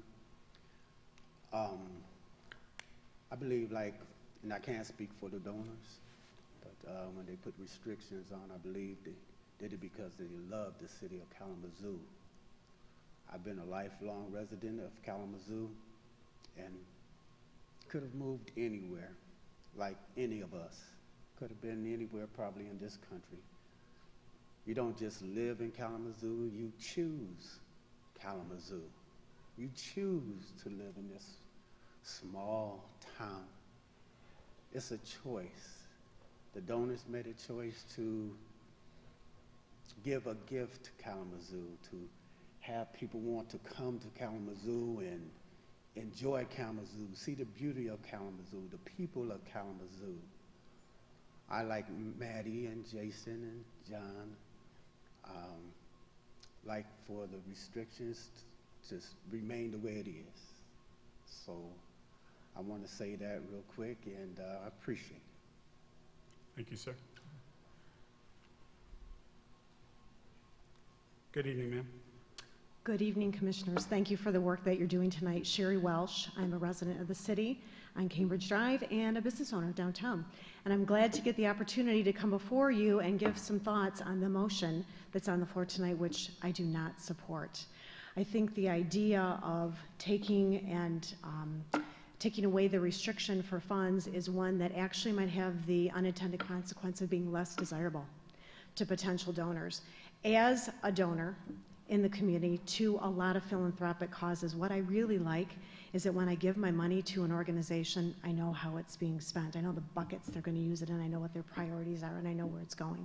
And if you remove restrictions and you don't really allow the donors to know where their funds may be applied, I believe, personally, I'd be less inclined to want to give. I think having some restrictions on the funds and allowing people to be able to give and make some specific designations as to where they might want their money to go is going to be much more appealing to folks overall. And the transparency will be there. I don't worry about that at all. I appreciate the thoughts and comments of those who are concerned. But what it comes down for me to is a lack of trust. And unfortunately, today we have a lack of trust in government. We're very fortunate in the city of Kalamazoo because all of you, as our elected officials, have been fantastic. You've won our trust for years, many of you. You've not let us down. You've led us through some really difficult times and brought us some amazing solutions to some really challenging problems for which we should all be very grateful. We can count on your leadership, I believe. And for those who say we can't, I say there's an election coming in November and they should vote their conscience when that happens, okay? The other folks I think we really need to trust are the folks at the Kalamazoo Community Foundation. 92 years ago, someone with a vision who didn't know what the future held, who didn't know what hypotheticals may come along, gave $1,000 and said, you know what, let's do some good with this. 92 years later, that foundation president stands before you today and says, restricted funds, we deal with that all the time. Think they're just gonna make a guess, but I bet they gave away more than $70 million over the course of the last 92 years. And they're giving a recommendation that this can be managed. This can be handled. So I think with the good leadership that we have on our city commission, our great elected officials and all of you, and with the help of our local foundation, we can do this in a way that makes all of our donors happy, our citizens happy, and makes us all proud. Thank you for your hard work. Thank you, ma'am. Next, please. Good evening, sir. Good evening. Thank you. Andrew Hahn, 549 South Kendall. I'm a resident of the city. And I want to speak, I do not support this resolution tonight. I absolutely respect the intent of this and the support of it. I think these are really, really important questions that are being asked tonight. I want to echo Sherry's comments that for building trust in the way that this money is going to be spent, I think having those three buckets really do provide pretty broad guidance and assurance to the donors that are looking to help do this for our city. So, you know, I sat on the revenue panel as well, and a lot of people, probably all of them smarter than myself, sat around and tried to think of any way that we could generate the revenue to address the challenges that were faced by the city. I wish that we could say that we could grow our way out of it. We can't. We could build 15 of these new 15-story skyscrapers that I'm so grateful are happening right now. That wouldn't do it. We need to move expeditiously on this and trust that the track record of our lead donors, which is incredible, is something that they're going to stick to. I don't know how that could come into question, and that way, as we build this initial endowment, that it will be, those restrictions will be very minimal and will provide the flexibility that the City Commission needs to do its job. So, thank you. Thank you, sir. Anyone else wanting to address this item? Seeing no one, we've had commission discussion. Clerk Borling, please call the roll. Commissioner Sykes? Yes. Commissioner Urban? No. Vice Mayor Cooney? No. Mayor Hopewell? No. Commissioner Anderson? No. Commissioner Knott? No. Commissioner Milzarek? Yes. Thank you, Commissioners. Motion fails. We are now at citizens' comments. Anyone wanting to comment this evening to the Commission on any item, please step to the podium. You have 4 minutes. Give us your name and whether you live within the city. Good evening, sir. Well, the name I like to go by is Nehemiah Scudder, but as yet that's not legal. My legal name is Asha Kazan, and I hope that it will be Nehemiah Scudder legally as soon as possible. I live at 1215 Oakland Drive, room number 1, which is in the city, so I'm a Kalamazoo resident. What I wanted to say tonight was that I think we need to make a radical step in scrapping the so-called separation of church and state. This has been time-honored in America for a long, long, long time, and it has served its purpose, and I think our streets are not safe partly as a result.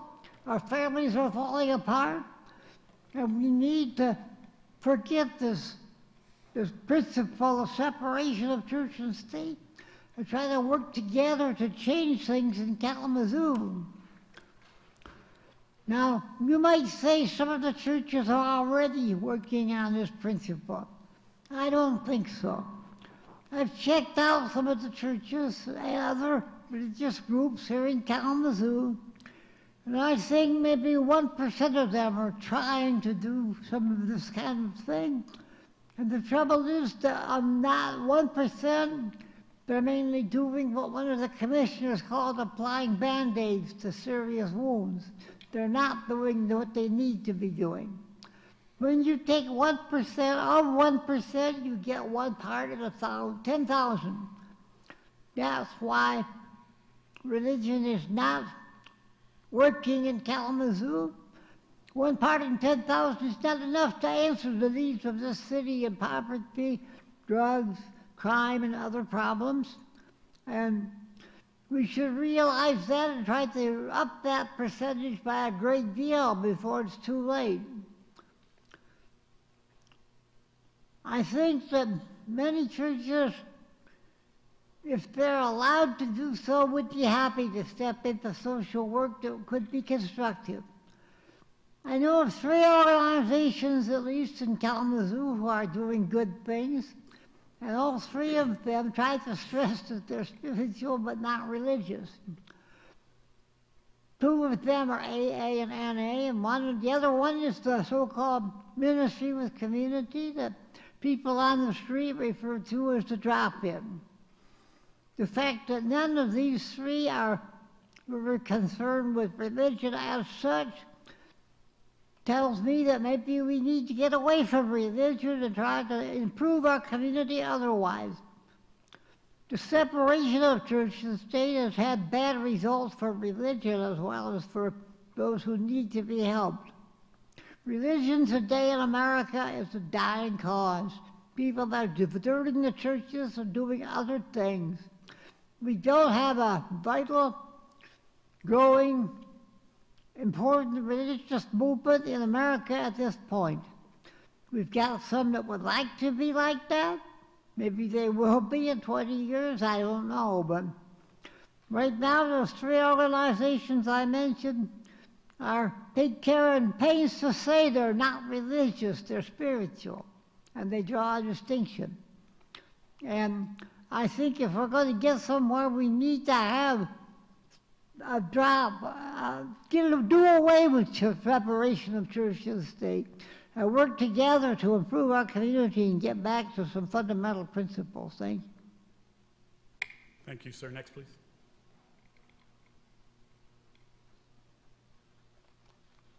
Good evening, ma'am. Hello again, Eponine Garrett, City of Kalamazoo.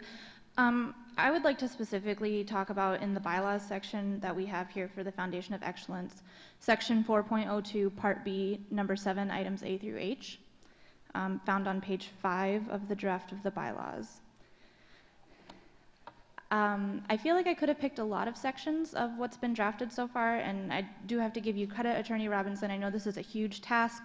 It's a lot to take on, and if it goes wrong, it goes very wrong. It becomes privatization of government. If it goes right, it could be the saving that this city needs. So you're in a very tough situation, so thank you in advance for the work that you've been doing, as well as everybody else on the commission here today. So I'm going to talk about what's on here, not directed at any of you individually. Starting with part A, where it talks about the affinity organization stakeholders, I think that's a pretty good start. The part that concerns me is at the end. It says, provided, however, the representative shall not include a person from any of the other stakeholder groups as herein identified. To me, that reads that the affinity organization, the supportive services that they offer is unclear to me, because if it can't be part of the stakeholder groups as here and identified, does that exclude affinity organizations in education, affinity organizations in art, healthcare, etc.? What can they be supportive in if it's not any of the other stakeholder groups? With Part B, the arts community stakeholder, I found a lot of discrepancy between which organizations and groups, stakeholders, were allowed to be for-profit and which were allowed to be non-profit. I found it interesting that the arts community stakeholder is specifically listed as being a non-profit organization. To me, that's concerning because Kalamazoo is a city of art. We thrive on our art culture, so why can't our arts be profitable and still have a say on the board for the Excellence Foundation? Part C, with the business banking stakeholder, I find the language used throughout this very interesting. This is the only stakeholder where you find an adjective such as the word respected placed as a descriptor of the person that should be elected into this position. Who defines what that respected business person is? That respect is based off of what? As you further go on, it says a significant corporate presence. I'm concerned why that says corporate and not philanthropic. Why are we wanting to engage people whose sole focus in our city is on the economy and not on the citizens? We list that their principal place of business is located in the city. That says to me that they're not likely a small business.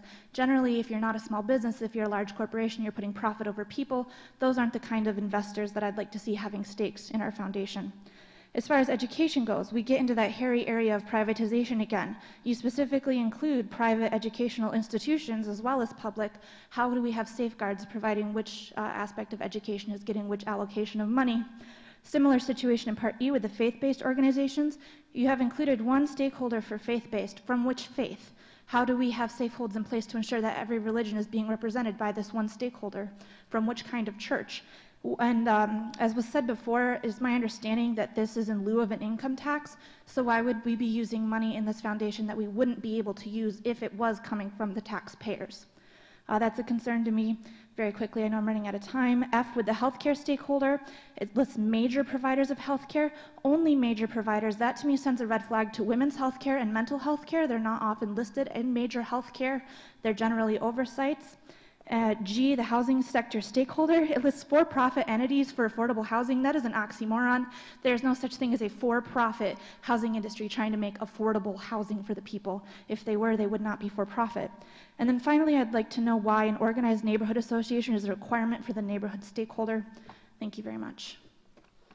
Thank you, ma'am. Next, please.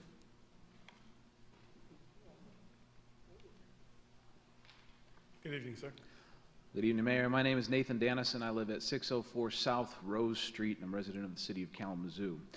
I wanted to speak out tonight again with my continued confidence and support for the work that you are doing in crafting this Foundation for Excellence. I spent a great deal of time reflecting on the possibilities that this new revenue stream would create for our community. This would mean thousands of lives improved, safer and improved infrastructure, and stronger local governance, and a restoration of so many of the resources that have been taken away under the current Republican leadership in Lansing. This municipal endowment would mean something incredible.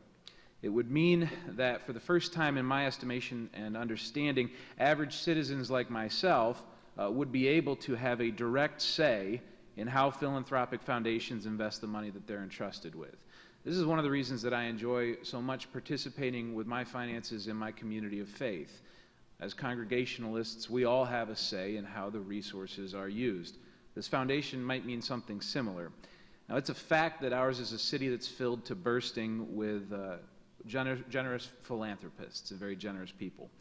However, oftentimes their investments are left up to the boards of private foundations that make huge changes in our city without a whole lot of public input. We all know that it is often the most beautiful or popular projects that get funding. There are plenty of lovely parks and civic structures with wealthy names engraved in stone. But it is awfully hard to get a billionaire to donate a new waste treatment facility or repair a broken bridge or repave a road. This time, with this proposal, these things are different. Our representatives, who are you folks, will be the ones deciding how best to use these gifts to enhance our civic life, and your decisions will then be a matter of public record. And so citizens through the power of the ballot and our democracy, will be able to endorse or reject your proposals and ideas. Municipal foundations are practiced in many other progressive countries around the world. I direct your attention again to the Nordic countries' use of their petro money. Private companies, who are often the beneficiaries of the tax base, can, in our case, provide the seedbed for a revenue stream that benefits all of the residents of our city. So I thank you again for this hard work. You have the full support of many progressive folks in this city. Please maintain course, maintain transparency, maintain the dignity of our civic discourse, and let us help you land this fish in the boat. Generations are depending on you. Thank you, sir. Next, please. Good evening, sir. Good evening. Good evening, Mayor Hopewell, Commissioners, City Manager Ritzma, and City Attorney Robinson. As you all know, I have been standing before this commission since the early 80s on different boards and things. And tonight, I live at 509 Homecrest, and I'm here representing my neighborhood, the Homecrest Circle Association. I want to thank the commission for all the hard work that they've done, and I want to give you some examples of how the money's being spent right now. This winter, on my block, I live on the street behind the circle that dead ends at the bottom of the hill. We had 5 major water main breaks. Those breaks have been repaired, and we now have pipes that are safe. And we also have noticed that they're replacing all the pipes on Portage Road. And even though it's a little difficult getting out sometimes if you're turning left, what this is going to do for our community is just amazing. And I just want you to know that my neighborhood supports what you're doing.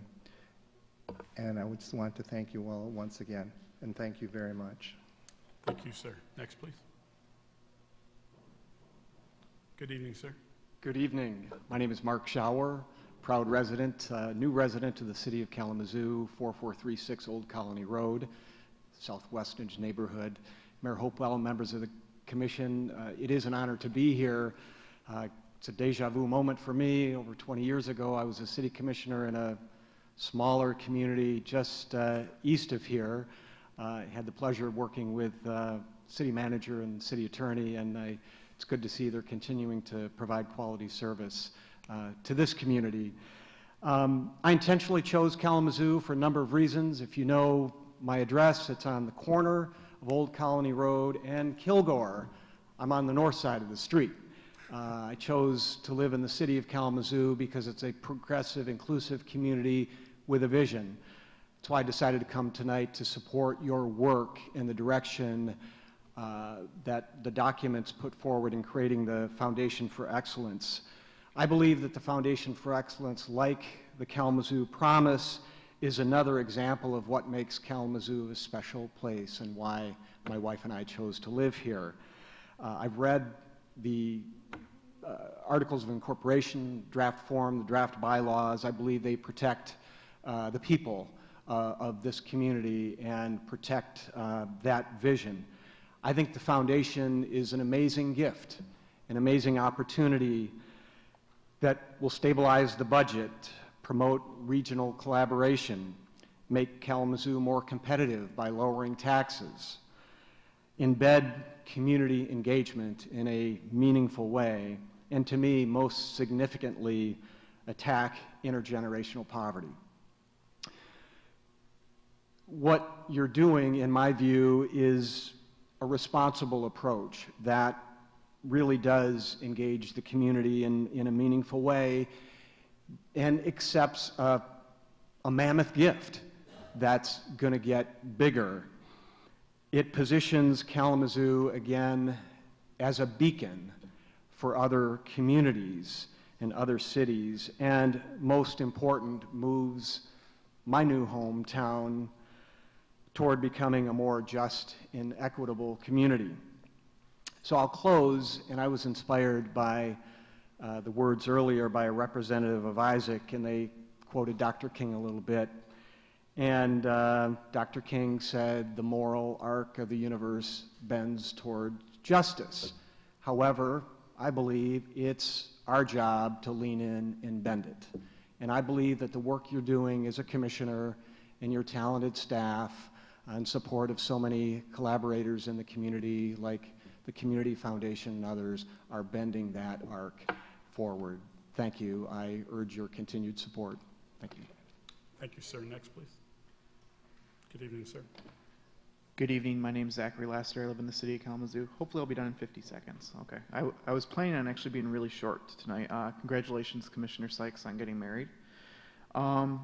But during this body's meeting, something happened out in the community that I think it's been an ongoing struggle for our community. It wasn't inside the city, it was just outside the city limits. A bicyclist was hit and killed again tonight.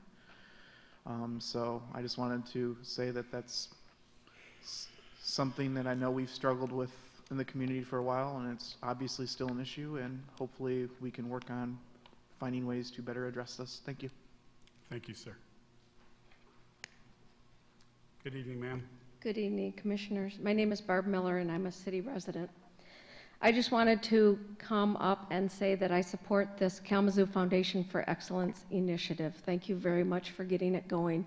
It isn't fast enough, of course, for me, but you are doing it. Thank you.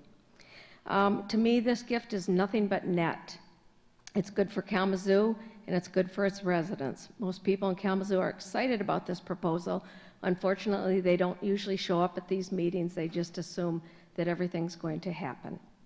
I'm not at all worried at all about the biggest donors in this, that they will interfere. I'm more worried that the $100 donors will want to direct how things should pan out more than the biggest donors. I remember when the Kalamazoo Promise was first announced, people wanted to donate so that they could say they were one of the Promise donors. It's really true that a lot of people did. And I just want to say that this time we really can do that, and we can say that we're part of this initiative and we're part of this wonderful gift. And I hope that all of you will donate, and I trust that you guys are doing a good job, and you will continue to move this forward as quickly as possible. Thank you. Thank you, ma'am. Next, please. Good evening, sir. Hello again, Noah Getz, 323 Douglas Avenue, Kalamazoo, Michigan, 49007.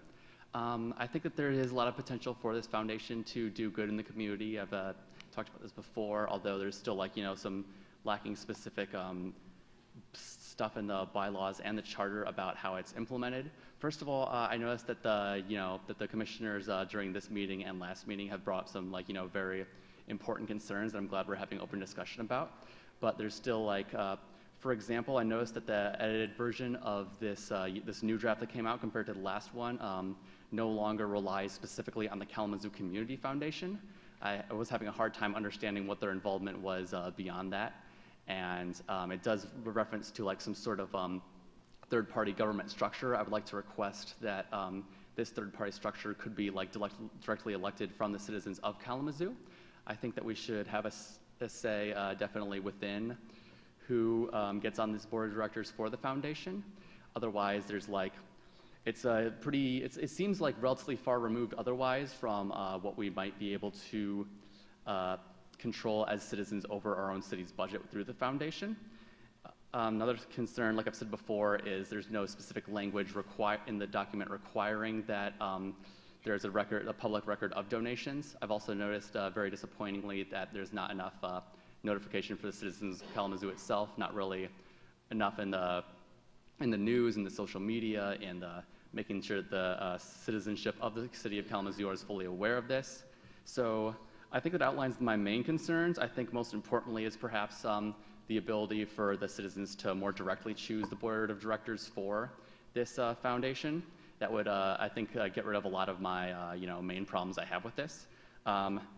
My partner of just about a year now gave us these printed out copies of our main concerns with the foundation, at least from the previous draft. If any references to the community foundation are probably irrelevant by now due to there being a new, it's not as in the document anymore, but they will be out there right next to other documents as soon as I find a stapler.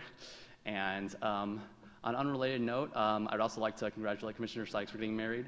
And I saw on video that I know the city of Kalamazoo was involved in spraying chemicals on a certain street near where one of my friends lived. In the video, she asked what they were spraying and was not given a correct answer. She had the police called on her, and she was eventually, like, given a brochure, and that's just, that's not cool. Like, don't spray chemicals at us without, like, asking us first at least. I was told that it was, like, to get rid of some of, like, the brush that's getting in the way of, like, sidewalks and streets. I noticed that there is a particular bush that's on the corner of West Main and Douglas that's, gets very much in the way of people walking, especially if you're trying to bike.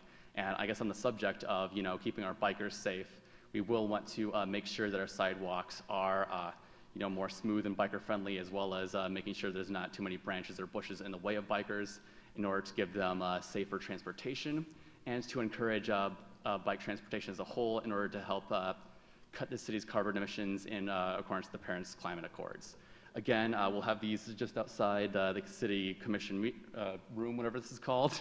And if you want to read it online, that's at the Kalamazoo for Revolution Facebook page. Thank you. Thank you, sir. Next, please. Good evening, sir. Good evening, commissioners. My name is Creed Stiegel. I'm a resident of Kalamazoo. I support everything that's going on, especially with all the work that all of you are doing. But my concern is, will this be documented as far as the recordings that we have at these meetings, so that it could be accessed by the citizens who don't come to the meetings or even have television to watch it.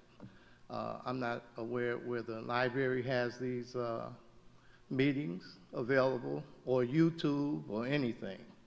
But when we talk about 50 years from now, will people be able to look at what the process was for us to come to this conclusion, and so they can either expound on it, or if another city, like the same way the promise was, we have the state of Michigan, we have the Detroit area, having something similar.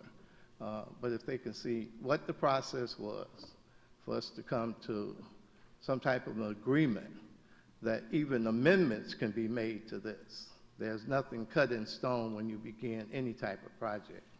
There's always things that can be amended. So there's nothing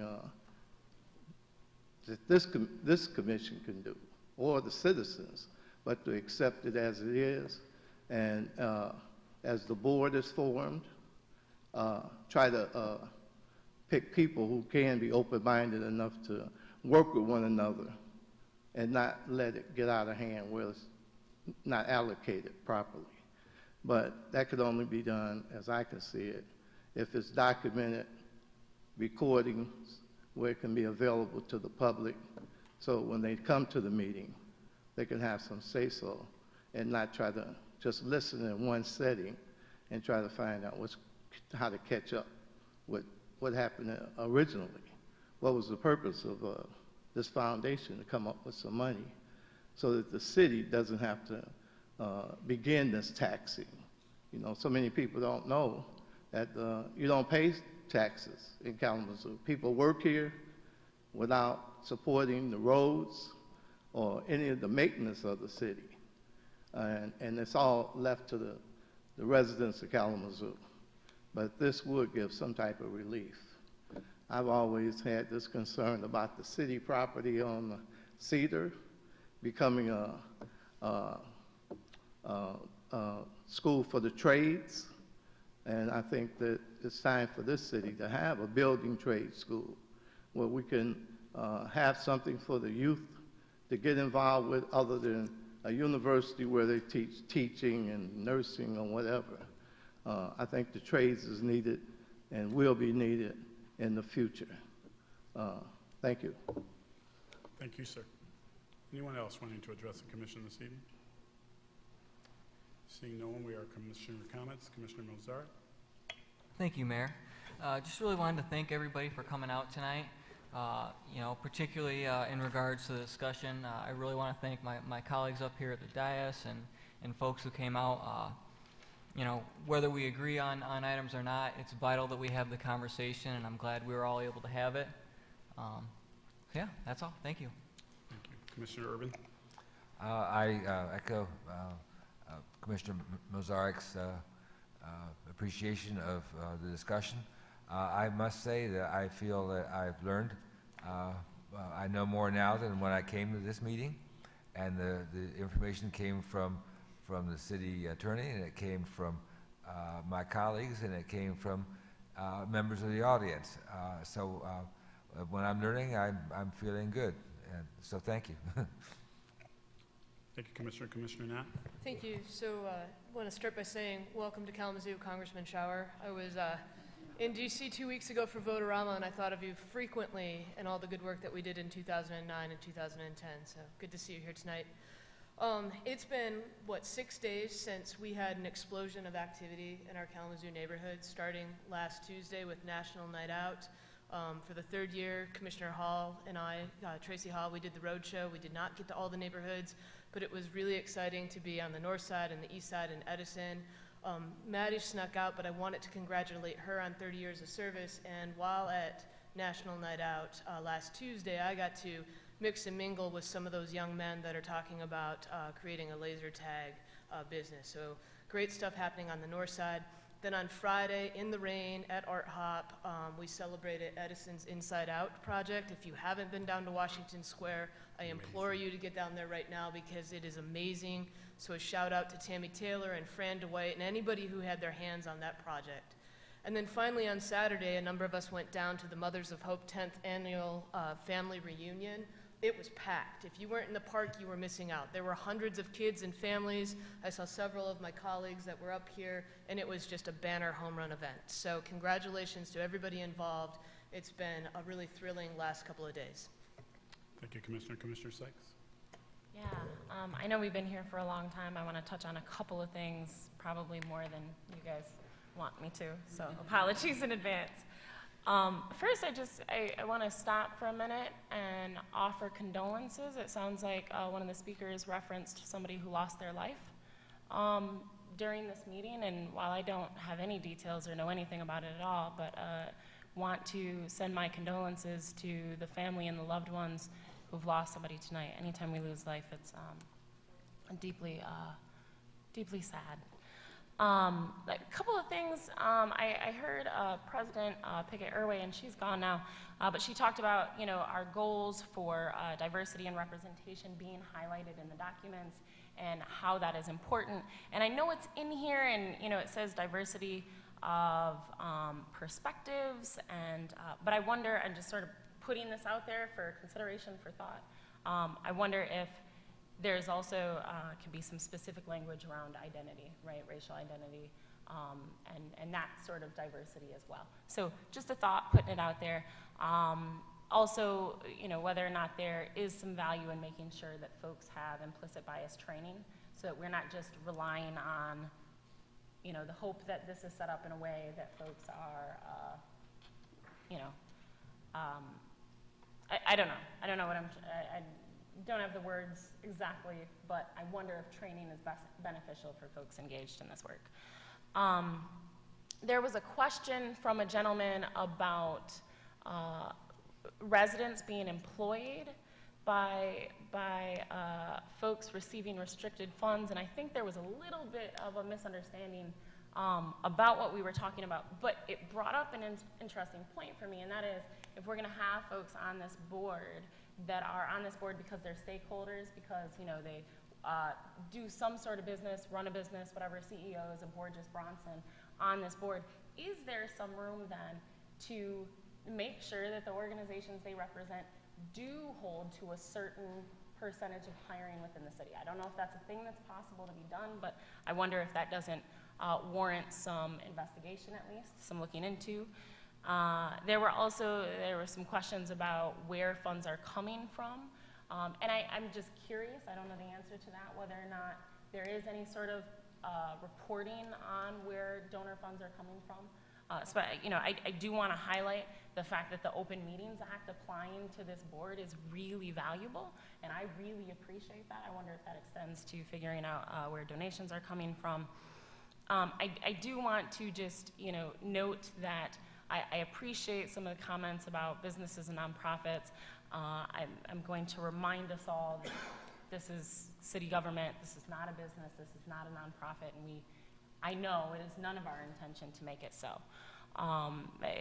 In my estimation, that would be a mistake. And finally, a lot has been brought up about trust. Trusting our citizens, trusting our fellow commissioners, trusting city staff, trusting our donors. And I want to be really honest about this. There are absolutely folks involved in this process that I don't have that trust in, right? There are, somebody said something about trusting their track record. If I'm looking at some people's track records, I don't have that trust. Here's who I do trust, though. I trust our citizens. I trust the folks who show up here, those that agree with me, those who do not, who come up and voice their concerns and their opinions and their values and their questions. And I so appreciate the number of people who came out to do so. I am going to continue to take folks' feedback. This has been a learning process for me. Understand this is very hard for me because I am moving forward with a concept, an idea that I personally, again, still don't like, but our citizens do. And as long as our citizens are pushing us in one way or another, it's my job to listen. And it's also my job to represent some of the concerns that are brought up.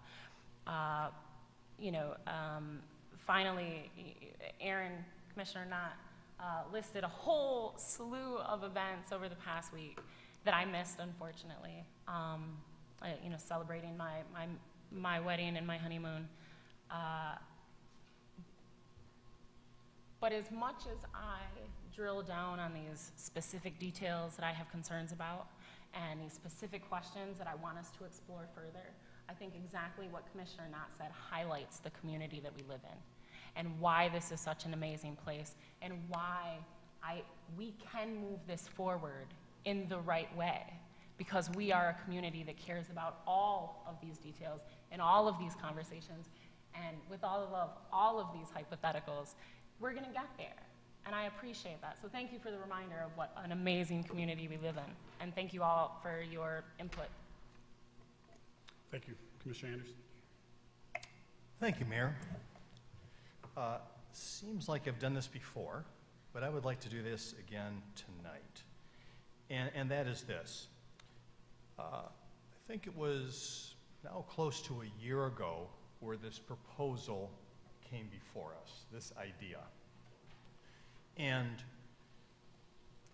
one thing I want to take the opportunity to recognize for all of us sitting here together tonight who spent hours and hours working on this, recognize the unbelievable uniqueness and generosity and opportunity for bonding and experience of awe that we can have living together, having this challenge. This is a very, very different challenge from many of the challenges we've had here over the last decade plus. And the challenges that we've had then have been, how can we even fund a program like the Violence Initiative? How can we do any of those things that so desperately need to be done in Kalamazoo? And what drives that desperation all the more? Here's what drives it. We happen to be a jurisdiction that has the highest percentage of people who live in poverty, not only in the county, but ranking nationally. So one of the things we do is we have to represent that interest and remember that when we sit up here. And although I'm not necessarily conflating this, I have had the great honor and luxury to be here for a couple moments that I will always remember. And one of those moments was very shortly after I was elected the first time. And we were and I didn't know what was going on. I was not on the inside. We got asked to go over to the school board for a special announcement. I think almost 12 years ago now. And that announcement was this idea of the promise. And I can tell you it was, people didn't even believe it. I mean, the magnanimous foundation for it, what it could do, was astounding. Obviously, that continues. And I think that's done a variety of things, certainly helping a lot of people go to school, technical training, whatever they would like to do, but it is more kind of recognized and reinforced this idea that we're all in this together. And I think it has been a great encouragement for all kinds of individuals from one end of this community to another to say, how can I pull towards that goal? What piece can I play? What will that piece be? I have friends who didn't do anything before that and had decided, made a commitment. I'm going to go once a week and I'm going to spend some time reading with kids at school. I'm going to take some time off my work and do that. And I think all across this community, it was something that gave us an opportunity to think more about our expectations and what we hope for each other. One thing that I believe has become evident, certainly I guess if you thought about it 12 years ago, you could probably make the case that that particular act of generosity was not going to solve all the problems that people had, particularly folks who struggled most with poverty. And as that has become more evident, I actually believe that as we look around and recognize that there are many other contributors to an individual's capability to take advantage of their own innate capabilities, that we need to provide ways that there are safe streets and good parks and enrichment programs and the kinds of intense support activities which most city budgets cannot afford to handle, including the one that we saw in front of us tonight. The work of working out the details is valuable work. And one thing I'm reminded now, almost a year later, through all the comments that we got tonight, and literally very specific, line by sentence, by period, by recommendations of other things being included. I mean, literally, we could walk out of this room with a list of 100, philosophical, wordsmithing, arguing about the activity of a particular noun or verb and its interpretation, attempting to define that. We could literally spend a great deal of time working through those issues. So for me, we're working on this together. I'll admit it is probably an imperfect document, and I would ask where perfection exists. I'd like to be pointed to that. But is it trust? Not necessarily. It's trust with structure and brackets. And you're talking about intent. Well, we didn't really particularly talk about it tonight. The donor's intent, we talked about the articles. Critical piece of all this. Read that. I think it's worth reading. But just for a moment, we're doing this work.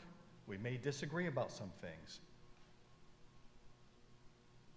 Let's respect the moment and this opportunity and what it potentially allows for us to do together. And even though we may disagree now, we've got that work to do. Presumably, we're going to have some resources to do that work. And Let's do it. Vice Mayor.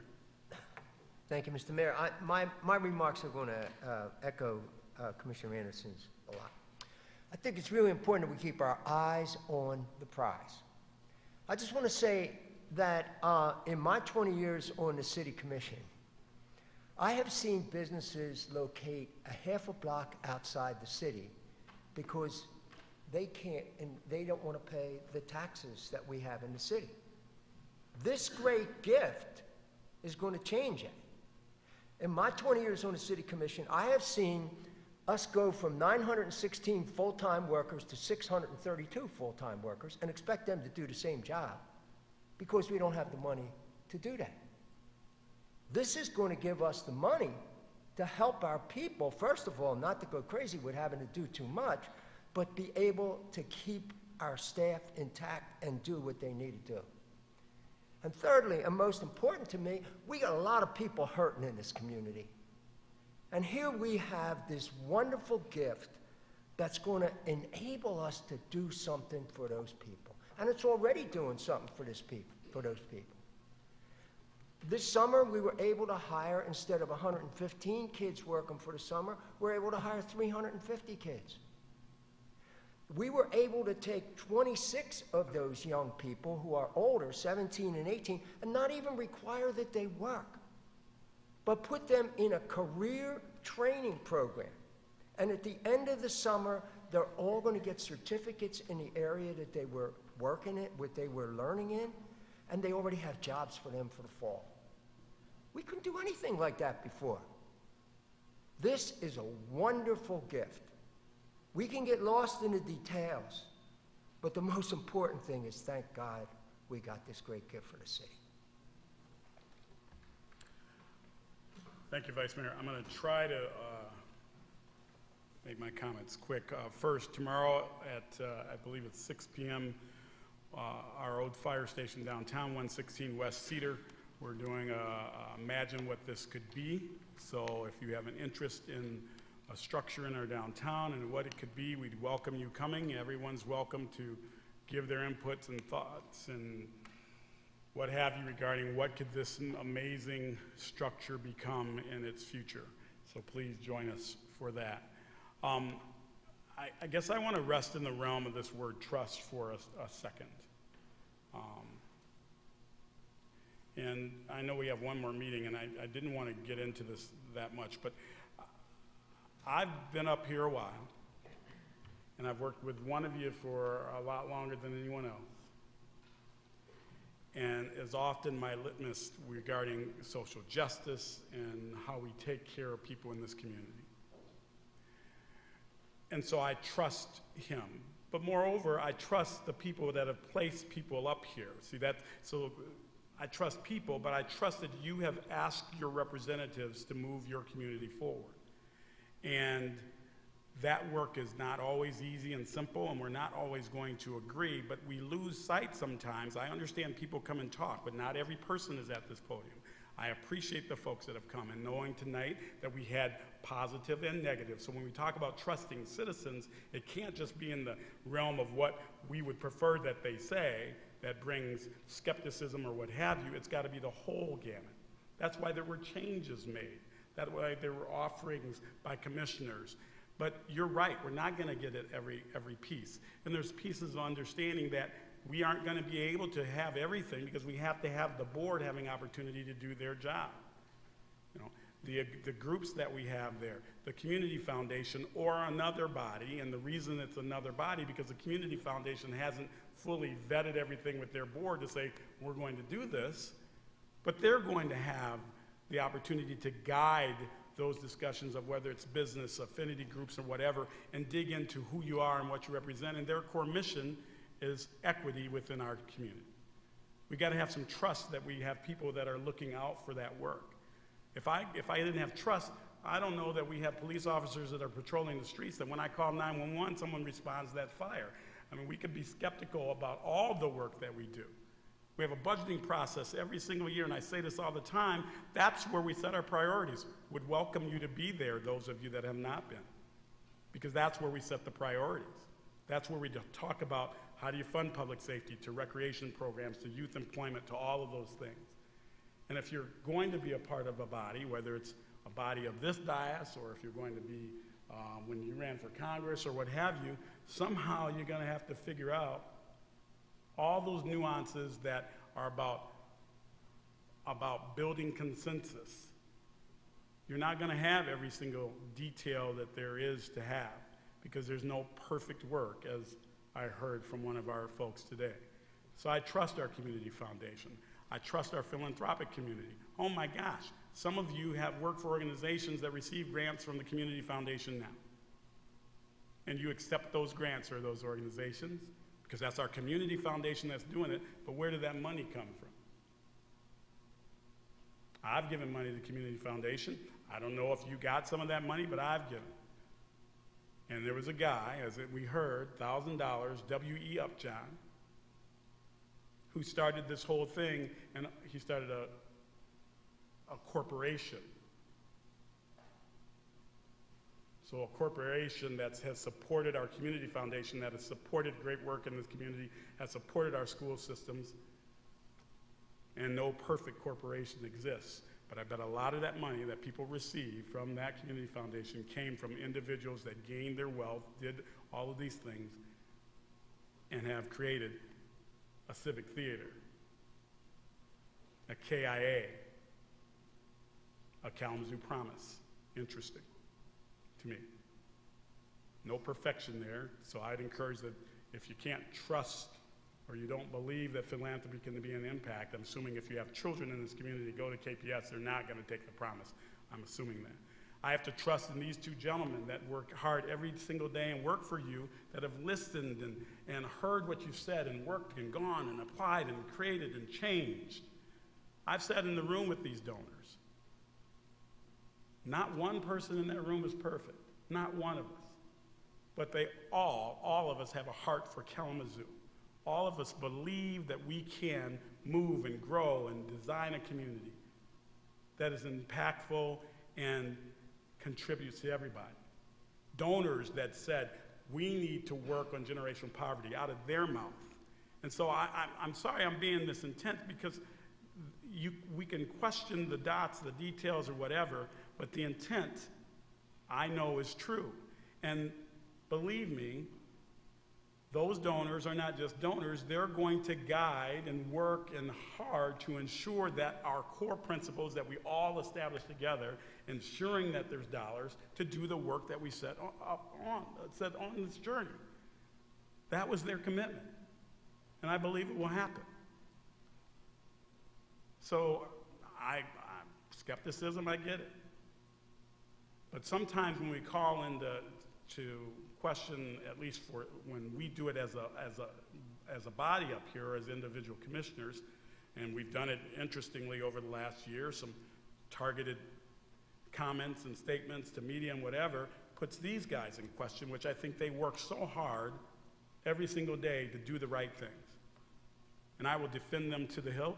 I will defend this opportunity to the hilt. I am there, I'm ready to go, tweak what we need to tweak. We've done that. But let's get moving, because we got to raise $500 million. And every day and every month delay is not helping. We also say if we want a board that is representative of our city and we want them appointed, then we want to have them to have some work to do. And establishing those policies and procedures and donor acceptance pieces and all that, that's part of the work. We need to allow them to do that work. This is an amazing opportunity. And I believe in you. Some of you will sit on that foundation board. So are you telling me that you're not going to be able to make sure that things happen right? Somehow I don't think that's the case. I believe in him who will sit on the foundation board. And you may not trust me. I get it. But I may have the opportunity, or may not, to sit on that board. Somehow I've got to live in that world of being able to believe that we who have been elected to represent the citizens of this community can do this work and can ensure this work. I believe that. If I don't believe that, then I'm not sure why I would trust any of you to vote on a $144 million budget each year. And I believe in you that you can do that. because we're still standing. The building's not falling, streets are still out there, law enforcement's still responding to calls, and when I call 911, someone's going to respond to my fire. We are adjourned.